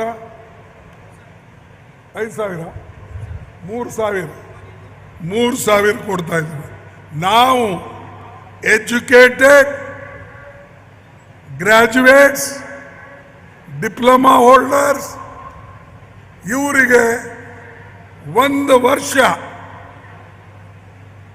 ಅವರಿಗೆ ಟ್ರೈನಿಂಗ್ ಕೊಟ್ಟು 1,00,000 ರೂಪಾಯಿ ಕೇಂದ್ರ ಸರ್ಕಾರ ನಾವು ಅಧಿಕಾರಕ್ಕೆ ಬಂದರೆ ಕೊಡ್ತೇವೆ. ಯಾಕೆ 1,00,000 ಅಂದರೆ ಆ ಮಕ್ಕಳಿಗೆ ಟ್ರೈನ್ ಮಾಡಬೇಕು. ಟ್ರೈನ್ ಸ್ಕಿಲ್ ಡೆವಲಪ್ಮೆಂಟ್ ಇಲ್ಲ ಅಂದರೆ ಯಾರು ನೌಕರಿ ಕೊಡ್ತಾರೆ? ಈಗ ಅನೇಕ ನಾವು ನೋಡ್ತೇವೆ, ನಮ್ಮ ಮಕ್ಕಳು, ಬಡವ್ರ ಮಕ್ಕಳು ಮೆಕ್ಯಾನಿಕ್ ಇರ್ತಾರೆ, ಡ್ರೈವರ್ ಇರ್ತಾರೆ, ಕಾರ್ಪೆಂಟರ್ ಇರ್ತಾರೆ, ಕೂಲಿ ಮಾಡ್ತಾರೆ. ಅವರಿಗೆ ಸ್ಕಿಲ್ ಇರಲ್ಲ. ಸುಮ್ಮನೆ ಹೋಗ್ತಾನೆ, ಒಬ್ಬವ ಮೆಕ್ಯಾನಿಕ್ ಅಂತ ಹೇಳ್ತಾನೆ, ಮೋಟ್ರ್ ಸುಡ್ತಾನೆ. ಕಾರ್ಪೆಂಟರ್ ಅಂತ ಹೋಗ್ತಾನೆ, ಸಣ್ಣ ಪುಟ್ಟು ರಿಪೇರಿ ಮಾಡ್ತಾನೆ. ಅದಕ್ಕೆ 8,500 ರೂಪಾಯಿ ಅವರಿಗೆ ಅಪ್ರೆಂಟಿಸ್ಶಿಪ್ ಟ್ರೈನಿಂಗ್ ದುಡ್ಡು ಕೊಟ್ಟು 1,00,000ವರೆಗೆ ಖರ್ಚು ಮಾಡಿ ಅವನಿಗೆ ಟ್ರೈನಿಂಗ್ ಕೊಡ್ತೇವೆ. ಮತ್ತು ಸರ್ಕಾರದಲ್ಲಿ ಏನು ಇಡೀ ದೇಶದಲ್ಲೇ 30 ಲಕ್ಷ ವೇಕೆನ್ಸಿಗಳಿವೆ, ಅವೆಲ್ಲ ತುಂಬಿಡ್ತೇವೆ. ಕೇವಲ 2 ವರ್ಷದಲ್ಲಿ 30 ಲಕ್ಷ ಜನರಿಗೆ ನಾವು ನೌಕರಿ ಇದ್ದಿದ್ದನ್ನು ತುಂಬಿ ಅವ್ರಿಗೆ ಕೊಡ್ತೇವೆ. ಇದು ನಮ್ಮ ಗ್ಯಾರಂಟಿ.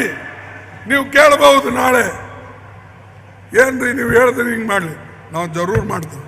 ಈಗಿಲ್ಲೇ ಕರ್ನಾಟಕದಲ್ಲೇ ಆರ್ಟಿಕಲ್ 371J ಇದ್ರ ಕೆಳಗೆ ಬ್ಯಾಕ್ಲಾಗ್ ತುಂಬಿದ್ರು. ಎಷ್ಟು?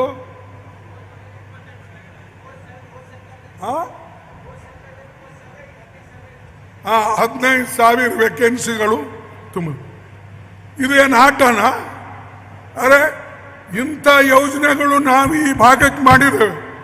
ಮೋದಿ ಏನು ಮಾಡ್ಯಾನ್ರಿ ಹೇಳಿನಿ? ನಾವು ಬೈಯೋದು, ಅವನು ಬೈದಾನಂತೇಳಿ ನೀವು ಬೈಯೋದು. ಎಲ್ಲಿವರೆಗೆ ಹೋಗಿರೋ ಅಂದ್ರೆ ದೇಶದ ಸಂವಿಧಾನ ಬದಲಾಯಿಸ್ತೇವೆ ಅಂತ ಒಬ್ಬ MP ಹೊಂಟಾನೆ. ಈ ಸಂವಿಧಾನ ಸುಮ್ಮನೆ ಬಂದಿಲ್ಲ. ಅನೇಕ ಜನ ತ್ಯಾಗ ಮಾಡಿದ್ದಾರೆ, ಕಷ್ಟಪಟ್ಟಿದ್ದಾರೆ. ದೇಶಕ್ಕೆ ಸ್ವಾತಂತ್ರ್ಯ ತರಾಗೋಸ್ಕರನೇ ಲಕ್ಷಾಂತರ ಜನ ಲಾಠಿ ಚಾರ್ಜ್ ಮಾಡ್ಕೊಂಡಿದ್ದಾರೆ, ವಿದ್ಯಾಭ್ಯಾಸ ಬಿಟ್ಟಿದ್ದಾರೆ, ಸೂಲಿ ಮೇಗೇರಿದ್ದಾರೆ. ಅವರೆಲ್ಲ ಸೇರಿದ ಮೇಲೆ ಈ ದೇಶಕ್ಕೆ ಸ್ವಾತಂತ್ರ್ಯ ಸಿಕ್ಕಿದ್ದು. ಬಿಜೆಪಿದವರು ಎಲ್ಲಿದ್ರು ಅವಾಗ? ಅವ್ರ ಅಡ್ರೆಸ್ಸೇ ಇರಲಿಲ್ಲ, ದೇಶಕ್ಕಾಗಿ ಹೋರಾಟ ಮಾಡಲಿಲ್ಲ. ಈಗ ಬಂದು ಕಾಂಗ್ರೆಸ್ ವಾಲೆ ದೇಶಕ್ಕೂ ಡುಬಾಕೆ ಚಲೇ ಗಯೆ. ಏನಪ್ಪ, ದೊಡ್ಡ ದೊಡ್ಡ ಡ್ಯಾಮ್ ನಿನ್ನೆ ಕಟ್ಟಿದೆ? ಆಲ್ಮಟ್ಟಿ ಡ್ಯಾಮ್ ನಿಂದೇನಾ? ನಾರಾಯಣಪುರ ಡ್ಯಾಮ್ ನಿಂದೇನಾ? ಅಥವಾ ಇಲ್ಲಿ ಮೈಸೂರಿನಲ್ಲಿರೋದು ಡ್ಯಾಮ್ಗಳವಲ್ಲ ಅವೆಲ್ಲ ನಿಮ್ಮ ಕಾಲದಲ್ಲೇ ಕಟ್ಟಿದ್ದ? ಕಾರಂಜ ಡ್ಯಾಮ್ ನಿಮ್ಮ ಕಾಲದಾಗೆ ಕಟ್ಟಿದ್ದ? ಹೇಳಿ ನನಗೆ. 10 ವರ್ಷ ಆಯ್ತು. ಅದು ಅಲ್ಲದೆ ಈ ಮಾರಾಯ ಚೀಫ್ ಮಿನಿಸ್ಟರ್ ಇದ್ರು. ಎಲ್ಲಿದ್ರು? ಗುಜರಾತ್ 13.5 ವರ್ಷ ಚೀಫ್ ಮಿನಿಸ್ಟರ್ ಇದ್ರು. ಅಲ್ಲಿ 25,000 ಜನ ಸುಸೈಡ್ ಮಾಡ್ಕೊಂಡಿದ್ದಾರೆ 3 ವರ್ಷದಲ್ಲಿ. ಮೊನ್ನೆ 3 ವರ್ಷದಲ್ಲೇ 25,000 ಸುಸೈಡ್ ಮಾಡ್ಕೊಂಡಿದ್ದಾರೆ. ಅರೆ, ನಿಮ್ಮೂರಾಗೆ ಈ ಪರಿಸ್ಥಿತಿ ಇದೆ, ನಿಮ್ಮೂರಲ್ಲೇ ಇಂಥದ್ದು ನಡೆದಿದೆ. ಆ ಕಡೆ ಕಣ್ಣು ತೆರಲ್ಲ, ಬರೇ ಅದಾನಿ ಅಂಬಾನಿ ಇವರೇನಾ? मेरा परिवार 140 करोड़ है। भाई 140 करोड़ है, 40 करोड़ को अभी भी लोग मंदिर में नहीं आने देते, भगवान का दर्शन नहीं करने देते। कहाँ है तुम्हारा परिवार? अदानी अंबानी तुम्हारी परिवार? आज अभी भी हमारे लोग भूखे रहते हैं, गरीब। इसीलिए तो सोनिया गांधी ने अपना नरेगा जैसा स्कीम, फूड सिक्योरिटी एक्ट ಇದೆಲ್ಲ ತಂದು ಬಡವರು ಹೊಟ್ಟೆ ತುಂಬ.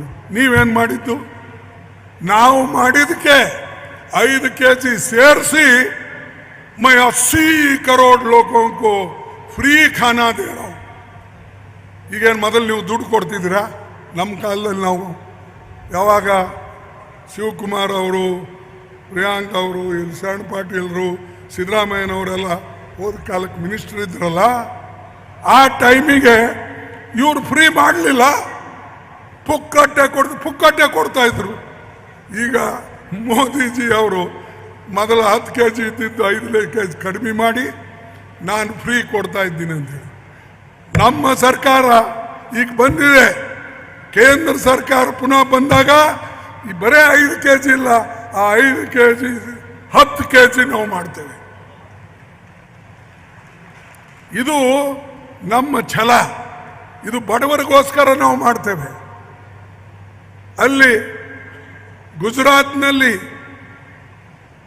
ಸುಮಾರು 500 ವಿದ್ಯಾರ್ಥಿಗಳು ಈ 3 ವರ್ಷನಲ್ಲೇ ಸುಸೈಡ್ ಮಾಡ್ಕೊಂಡಿದ್ದಾರೆ.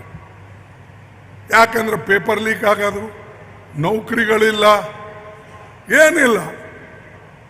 ಅನೇಕ ರೈತರು, ನಾ ಹೇಳೋದಲ್ಲ, ಅಂಕೆ ಸಂಖ್ಯೆ ನಂದಲ್ಲ, ನಾನು ಪಾರ್ಲಿಮೆಂಟ್ನಲ್ಲಿ ಅನ್ಸ್ಟಾರ್ಡ್ ಕ್ವಶನ್ ಹಾಕಿದಾಗ ಅದಕ್ಕೆ ಬಂದಂಥ ಉತ್ತರದ ಮೇಲೆ ನಾನು ಹೇಳ್ತಾ ಇದ್ದೀನಿ. ನಮ್ಮ ಪಾರ್ಟಿಯವರು ನಾವು ಈ ಕ್ವಶನ್ಗಳು ಹಾಕಿದ ಮೇಲೆ ಅವರೇ ಕೊಟ್ಟಿದ್ದು ಉತ್ತರ. ಇದು ಅಹಮದಾಬಾದ್ನಲ್ಲಿ ನಮ್ಮ ಪಾರ್ಟಿಯವರೇ ಅಲ್ಲಿನ ಚೀಫ್ ಮಿನಿಸ್ಟರ್ ಕೇಳದಂಥ ಉತ್ತರ ಇದು. ಅದಕ್ಕೆ ಬಂಧುಗಳೇ, ಮೋಸ ಹೋಗಬೇಡಿ. ಇವರು ಮೋಸಗಾರರು, ಸುಳ್ಳು ಹೇಳೋರು, ಸತ್ಯನ ಮರಿಮಾಚಿ ಜನರಿಗೆ ಏನೇನೋ ಹೇಳಿಕೊಂಡು ಹೋಗೋದು. ಏನು ದೇಶ ನಮಗೆ ಬೇಕಾಗಿಲ್ಲ? ಡಾಕ್ಟರ್ ಅಂಬೇಡ್ಕರ್ ಅವರು ಹೇಳಿದ್ದಾರೆ, ಏನು ಹೇಳಿದ್ದಾರೆ? ನಮ್ಮ ದೇಶ ಒಕ್ಕಟ್ಟಾಗಿಡಬೇಕು, ನಮ್ಮ ಸಂವಿಧಾನ ರಕ್ಷಣೆ ಮಾಡಬೇಕು, ನಮ್ಮ ಪ್ರಜಾಪ್ರಭುತ್ವ ಗಟ್ಟಿಯಾಗಿರ್ಬೇಕು. ಒಂದು ವೇಳೆ ಪ್ರಜಾಪ್ರಭುತ್ವ, ಸಂವಿಧಾನ ಮತ್ತು ಈ ದೇಶದಲ್ಲಿ ಐಕ್ಯತೆ ಇರಲಿಲ್ಲ ಅಂದರೆ ಈ ದೇಶ ಪುನಃ ಗುಲಾಮ್ ಆದರೆ ಎಂದೂ ಕೂಡ ಹೇಳೋದಿಲ್ಲ. ಮುಂದೆ ಪುನಃ ಇದು ಹೇಳಕ್ ಸಾಧ್ಯ ಇಲ್ಲ ಅಂತ ಹೇಳಿ ಅವರೇ ಹೇಳಿದ್ದಾರೆ. ಅದಕ್ಕೆ ನೀವು ಸಂವಿಧಾನ ರಕ್ಷಣೆ ಮಾಡೋದು ನಿಮ್ಮ ಕೆಲಸ, ಪ್ರಜಾಪ್ರಭುತ್ವ ಉಳಿಸೋದು ನಿಮ್ಮ ಕೆಲಸ, ದೇಶದಲ್ಲಿ ಒಕ್ಕಟ್ಟು ಇಡೋದು ನಿಮ್ಮ ಕೆಲಸ. ನಾವೆಲ್ಲರೂ ಒಂದಾಗಿರಬೇಕು. ಆ ಒಂದು ಮಹತ್ವದ ನಿರ್ಣಯವನ್ನು ನಾವು ತಗೊಂಡು ಎಲ್ಲರೂ ಒಂದಾಗಿ ಕೆಲಸ ಮಾಡಬೇಕು.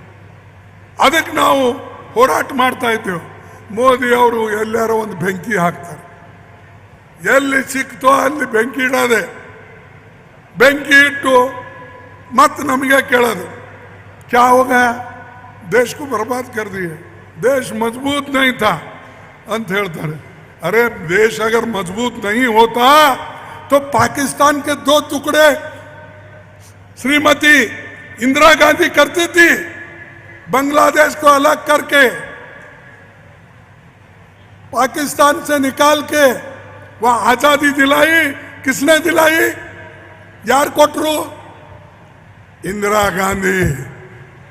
1 ಲಕ್ಷ ಜನರಿಗೆ ಅವರು ಹಿಡ್ಕೊಂಡು ಸೈನಿಕರಿಗೆ ಹಿಡಿದು ಒಳಗೆ ಹಾಕಿಬಿಟ್ರು.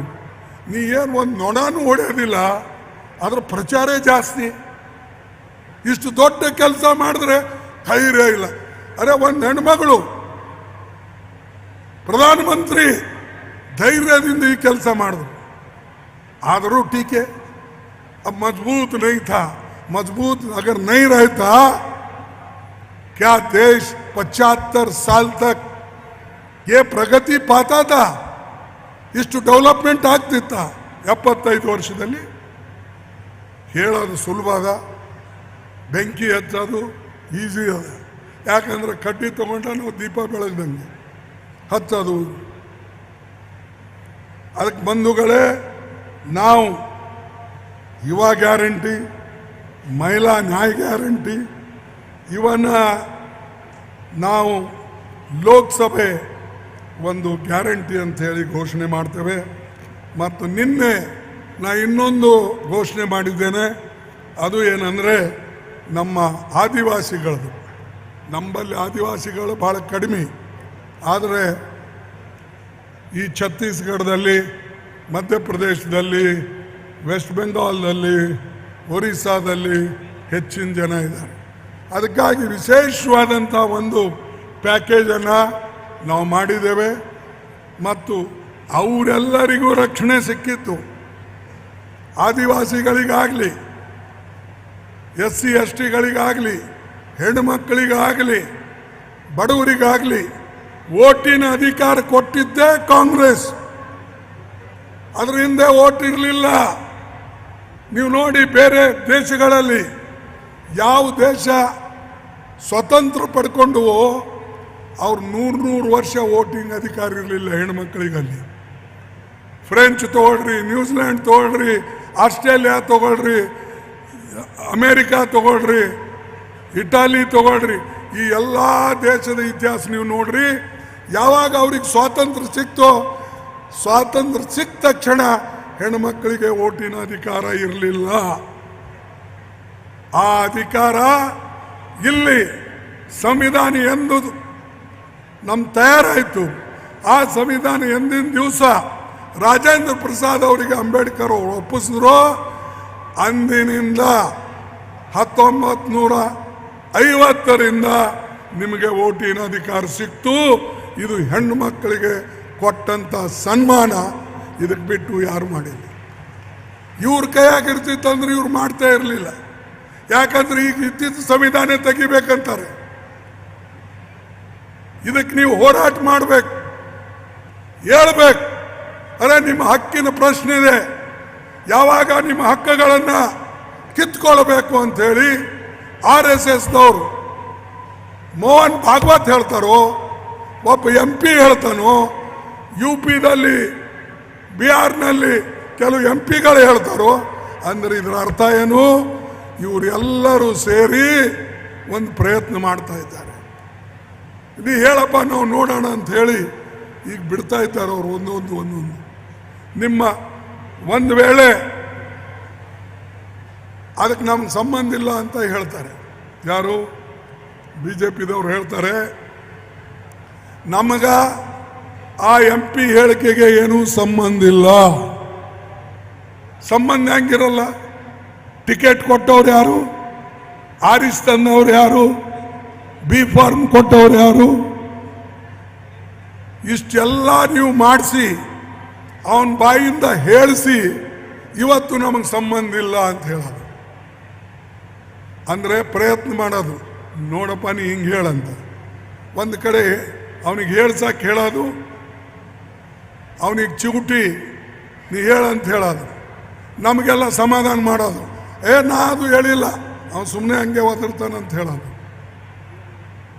ಅಂದರೆ ನೋಡಿ ಎಷ್ಟು ಆಳವಾಗಿ BJP ಮತ್ತು RSS ನಿಮ್ಮನ್ನು ತುಳಿಬೇಕು ಅಂತ ಹೇಳಿ ಪ್ರಯತ್ನ ಮಾಡ್ತಾ ಇದೆ. ಇದರಿಂದ ಬರೇ ಯಾರಿಗೋ ರಿಸರ್ವೇಷನ್ ಅದ ಅವರಿಗೆ ಲಾಭ ಅಲ್ಲ, ಇದು ಪ್ರಜಾಪ್ರಭುತ್ವ ಅಂದ್ರೆ ಎಲ್ಲರಿಗೆ ಲಾಭ, ಸಂವಿಧಾನ ಎಲ್ಲರಿಗೆ ಲಾಭ. ಅದಕ್ಕೆ ನೀವು ಗಟ್ಟಿಯಾಗಿ ನಿಲ್ತಕ್ಕಂಥದ್ದು ನಿಮ್ಮ ಕೆಲಸ. ಅದಕ್ಕಾಗಿ ನಾನು ನಿಮಗೆ ಹೇಳ್ತೇನೆ, ಬರ್ತಕ್ಕಂಥ ಚುನಾವಣೆಯಲ್ಲಿ ನೀವು ಕಾಂಗ್ರೆಸ್ ಪಾರ್ಟಿಗೆ ಆರಿಸಿ ತರಬೇಕು. ಮತ್ತು ಕಾಂಗ್ರೆಸ್ ಪಾರ್ಟಿ ಆರಿಸಿ ಬಂದರೆ ಇದು ನಮ್ಮ ಗ್ಯಾರಂಟಿಗಳೇನಿವೆ, ನಾನು ಈಗಾಗಲೇ ಹೇಳಿದ್ದೀನಿ, ಆ ಗ್ಯಾರಂಟಿಗಳನ್ನು ನಿಮಗೆ ಕೊಡಿಸ್ತಕ್ಕಂಥದ್ದು ನಾವು ಪ್ರಯತ್ನ ಮಾಡ್ತೇವೆ.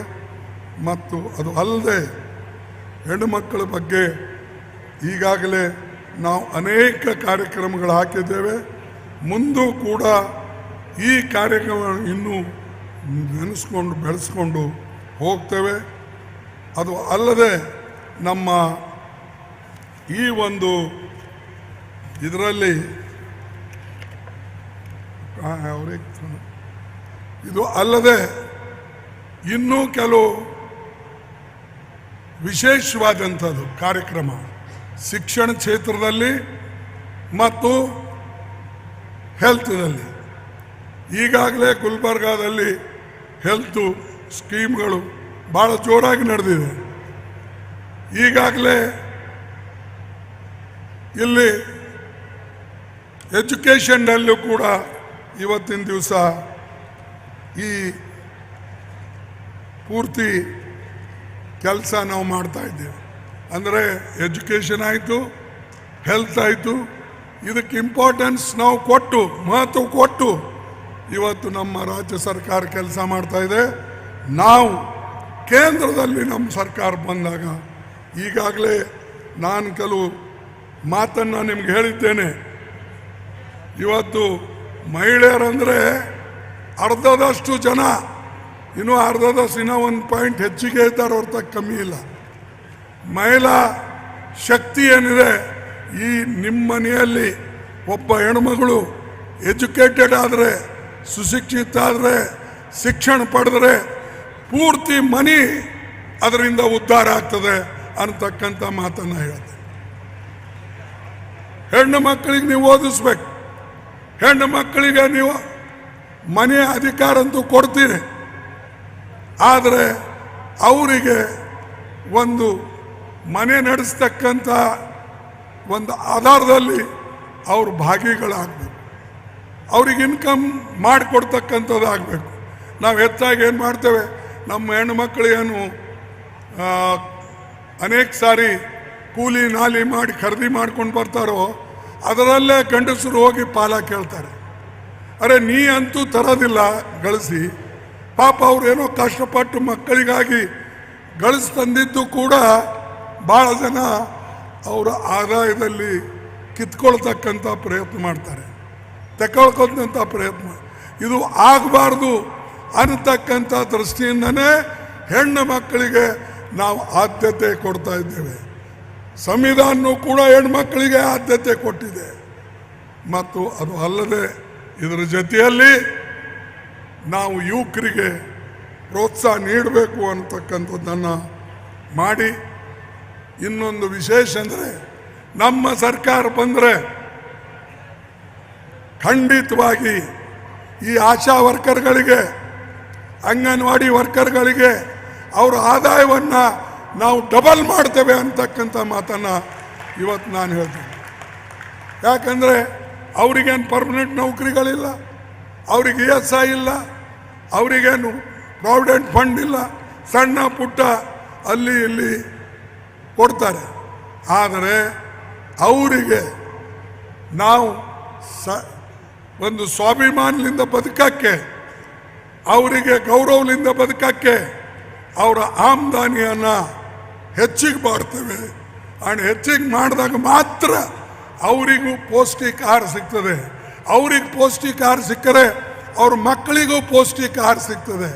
ಅದಕ್ಕಾಗಿ ಆಶಾ ಆಗಲಿ, ಅಂಗನವಾಡಿ ವರ್ಕರ್ಸ್ ಆಗಲಿ, ಇವರೆಲ್ಲರಿಗೂ ಕೂಡ ನಮ್ಮ ಸರ್ಕಾರ ಬಂದಾಗ ಹೆಚ್ಚಿನ ಪ್ರೋತ್ಸಾಹ ಕೊಟ್ಟು ಅವರಿಗೆ ಹೆಚ್ಚಿನ ಸಹಾಯವನ್ನು ನಾವು ಖಂಡಿತವಾಗಿ ಮಾಡ್ತೇವೆ. ಅವರ ಆಮದಾನಿ ಡಬಲ್ ಮಾಡ್ತೇವೆ ಅಂತಕ್ಕಂಥ ಮಾತನ್ನು ಇವತ್ತು ನಾನು ಸ್ಪಷ್ಟವಾಗಿ ನಿಮ್ಮ ಮುಂದೆ ಹೇಳೋಕ್ಕೆ ಇಚ್ಛೆ ಪಡ್ತಾ ಇದ್ದೇನೆ. ಇದು ಕೇವಲ ನಾವು ಯಾರಿಗೋ ಖುಷಿ ಪಡಿಸೋಕ್ಕಲ್ಲ. ಮೊದಲೇ ನಮ್ಮ ಹೈದರಾಬಾದ್ ಕರ್ನಾಟಕ, ಕಲ್ಯಾಣ ಕರ್ನಾಟಕ ಇದು ಭಾಳ ಹಿಂದುಳಿದಂಥದ್ದಿದೆ.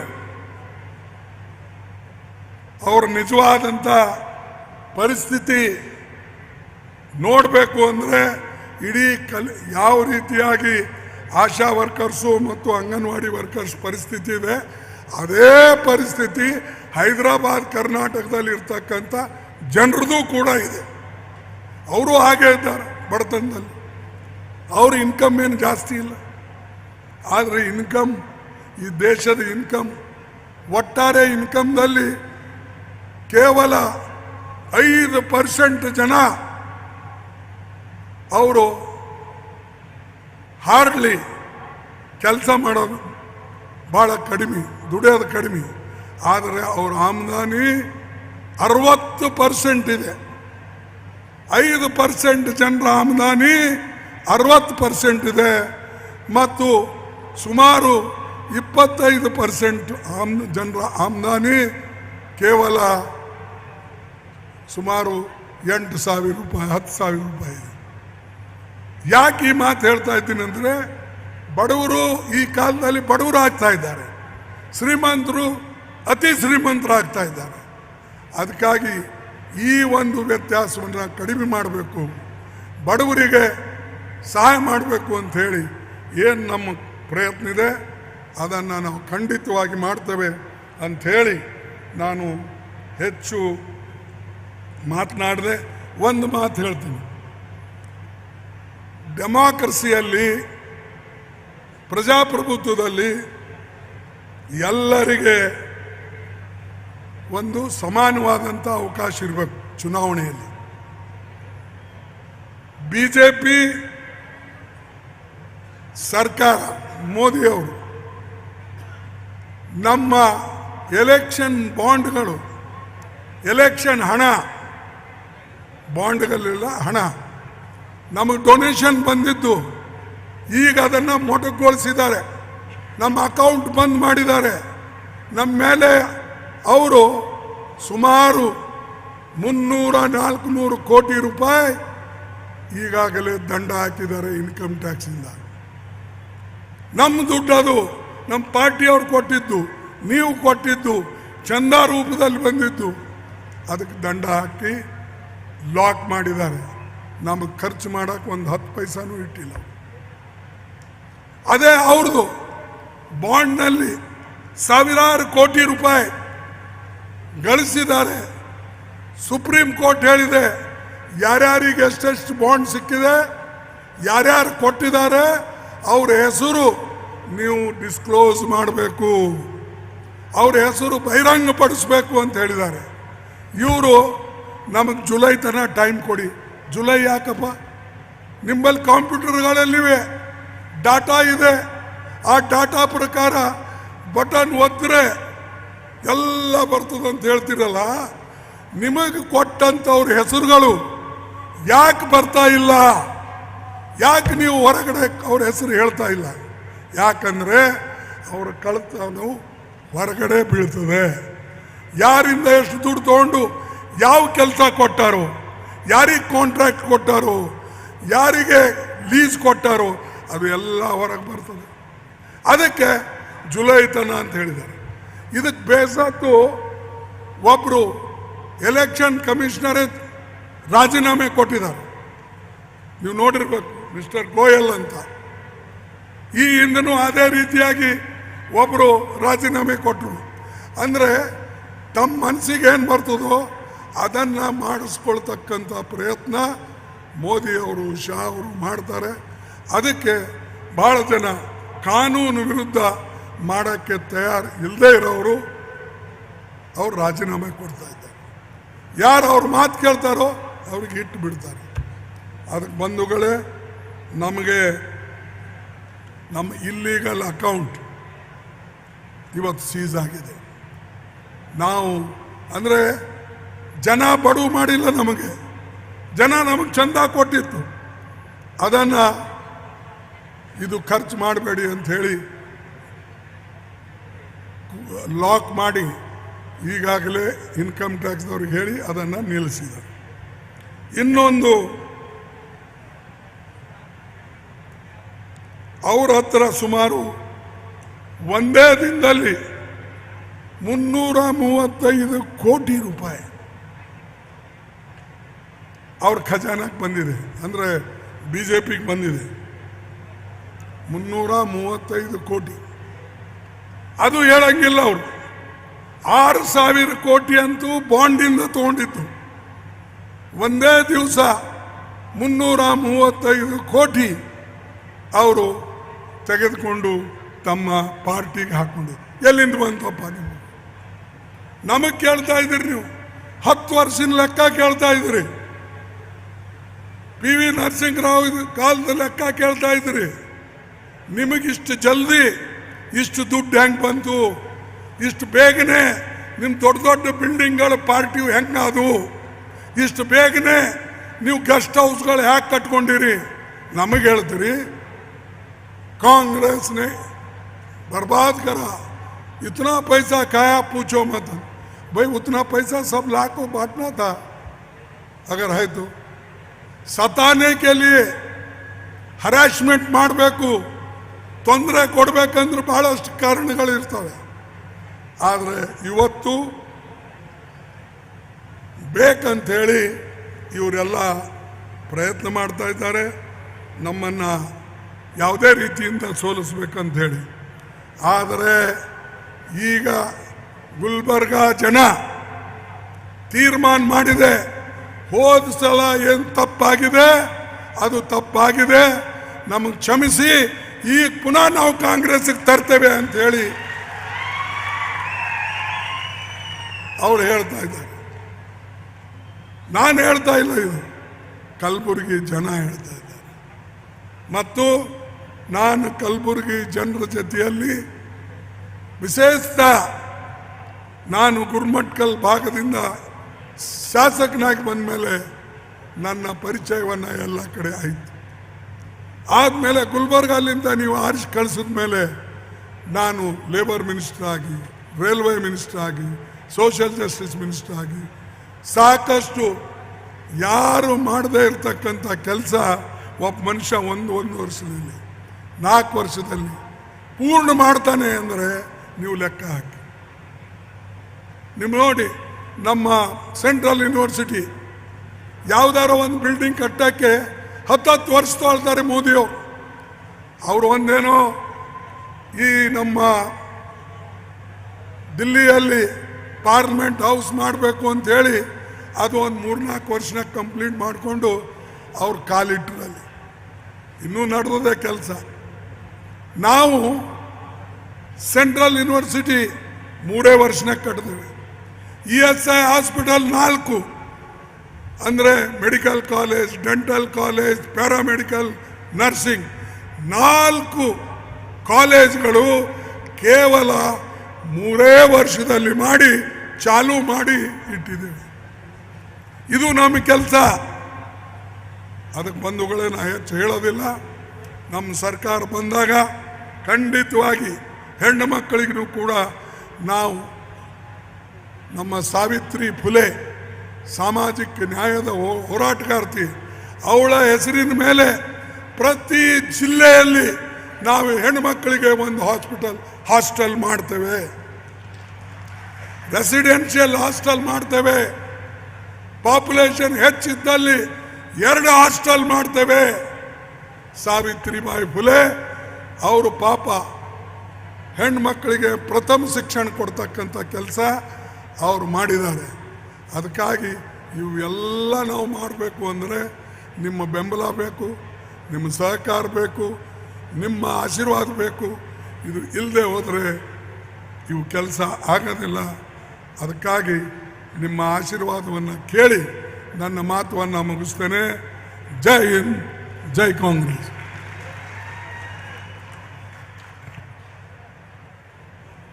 ಜೈ ಹಿಂದ್. ಏನಪ್ಪ ಸಪ್ಪಗೆ ಬಿದ್ದಿರಲ್ಲ ಯಾಕೋ? ಜೈ ಹಿಂದ್, ಜೈ ಹಿಂದ್, ಜೈ ಹಿಂದ್. ನಮಸ್ಕಾರ. ದಯಮಾಡಿ ಒಂದು ನಿಮಿಷ ಕೂತ್ಕೊಳ್ಬೇಕು. ಖ್ಯಾತ ಸಾಹಿತ್ಯಗಾರರು RK ಹುಡುಗಿಯವರು ನೇತೃತ್ವದಲ್ಲಿ ಬಸವಾಭಿ ಅಭಿಮಾನಿಗಳು ಮಾನ್ಯ ಕರ್ನಾಟಕ ಸರ್ಕಾರ ಬಸವಣ್ಣನವರನ್ನು ಸಾಂಸ್ಕೃತಿಕ ನಾಯಕ ಅಂತೇಳಿ ಘೋಷಣೆ ಮಾಡಿದ್ದಕ್ಕಾಗಿ ಸನ್ಮಾನಿಸ್ತಾ ಇದ್ದಾರೆ. ಸನ್ಮಾನ್ಯ ಮಲ್ಲಿಕಾರ್ಜುನ ಖರ್ಗೆ ಸಾಹೇಬರನ್ನ, ಮಾಗಾಂವ್ಕರ್ ಅವರು, ನಮ್ಮ ಅಶೋಕ್ ಗೂಳಿ ಅವರು, RK ಹುಡುಗಿಯವರು, ನಮ್ಮ ನಮ್ಮ ಅಧ್ಯಕ್ಷರು ಮತ್ತು ಶಾಬಾದಿ ಅವರು ವೇದಿಕೆ ಮೇಲೆ ಬಂದು ಸನ್ಮಾನಿಸಬೇಕಂತ ಹೇಳಿ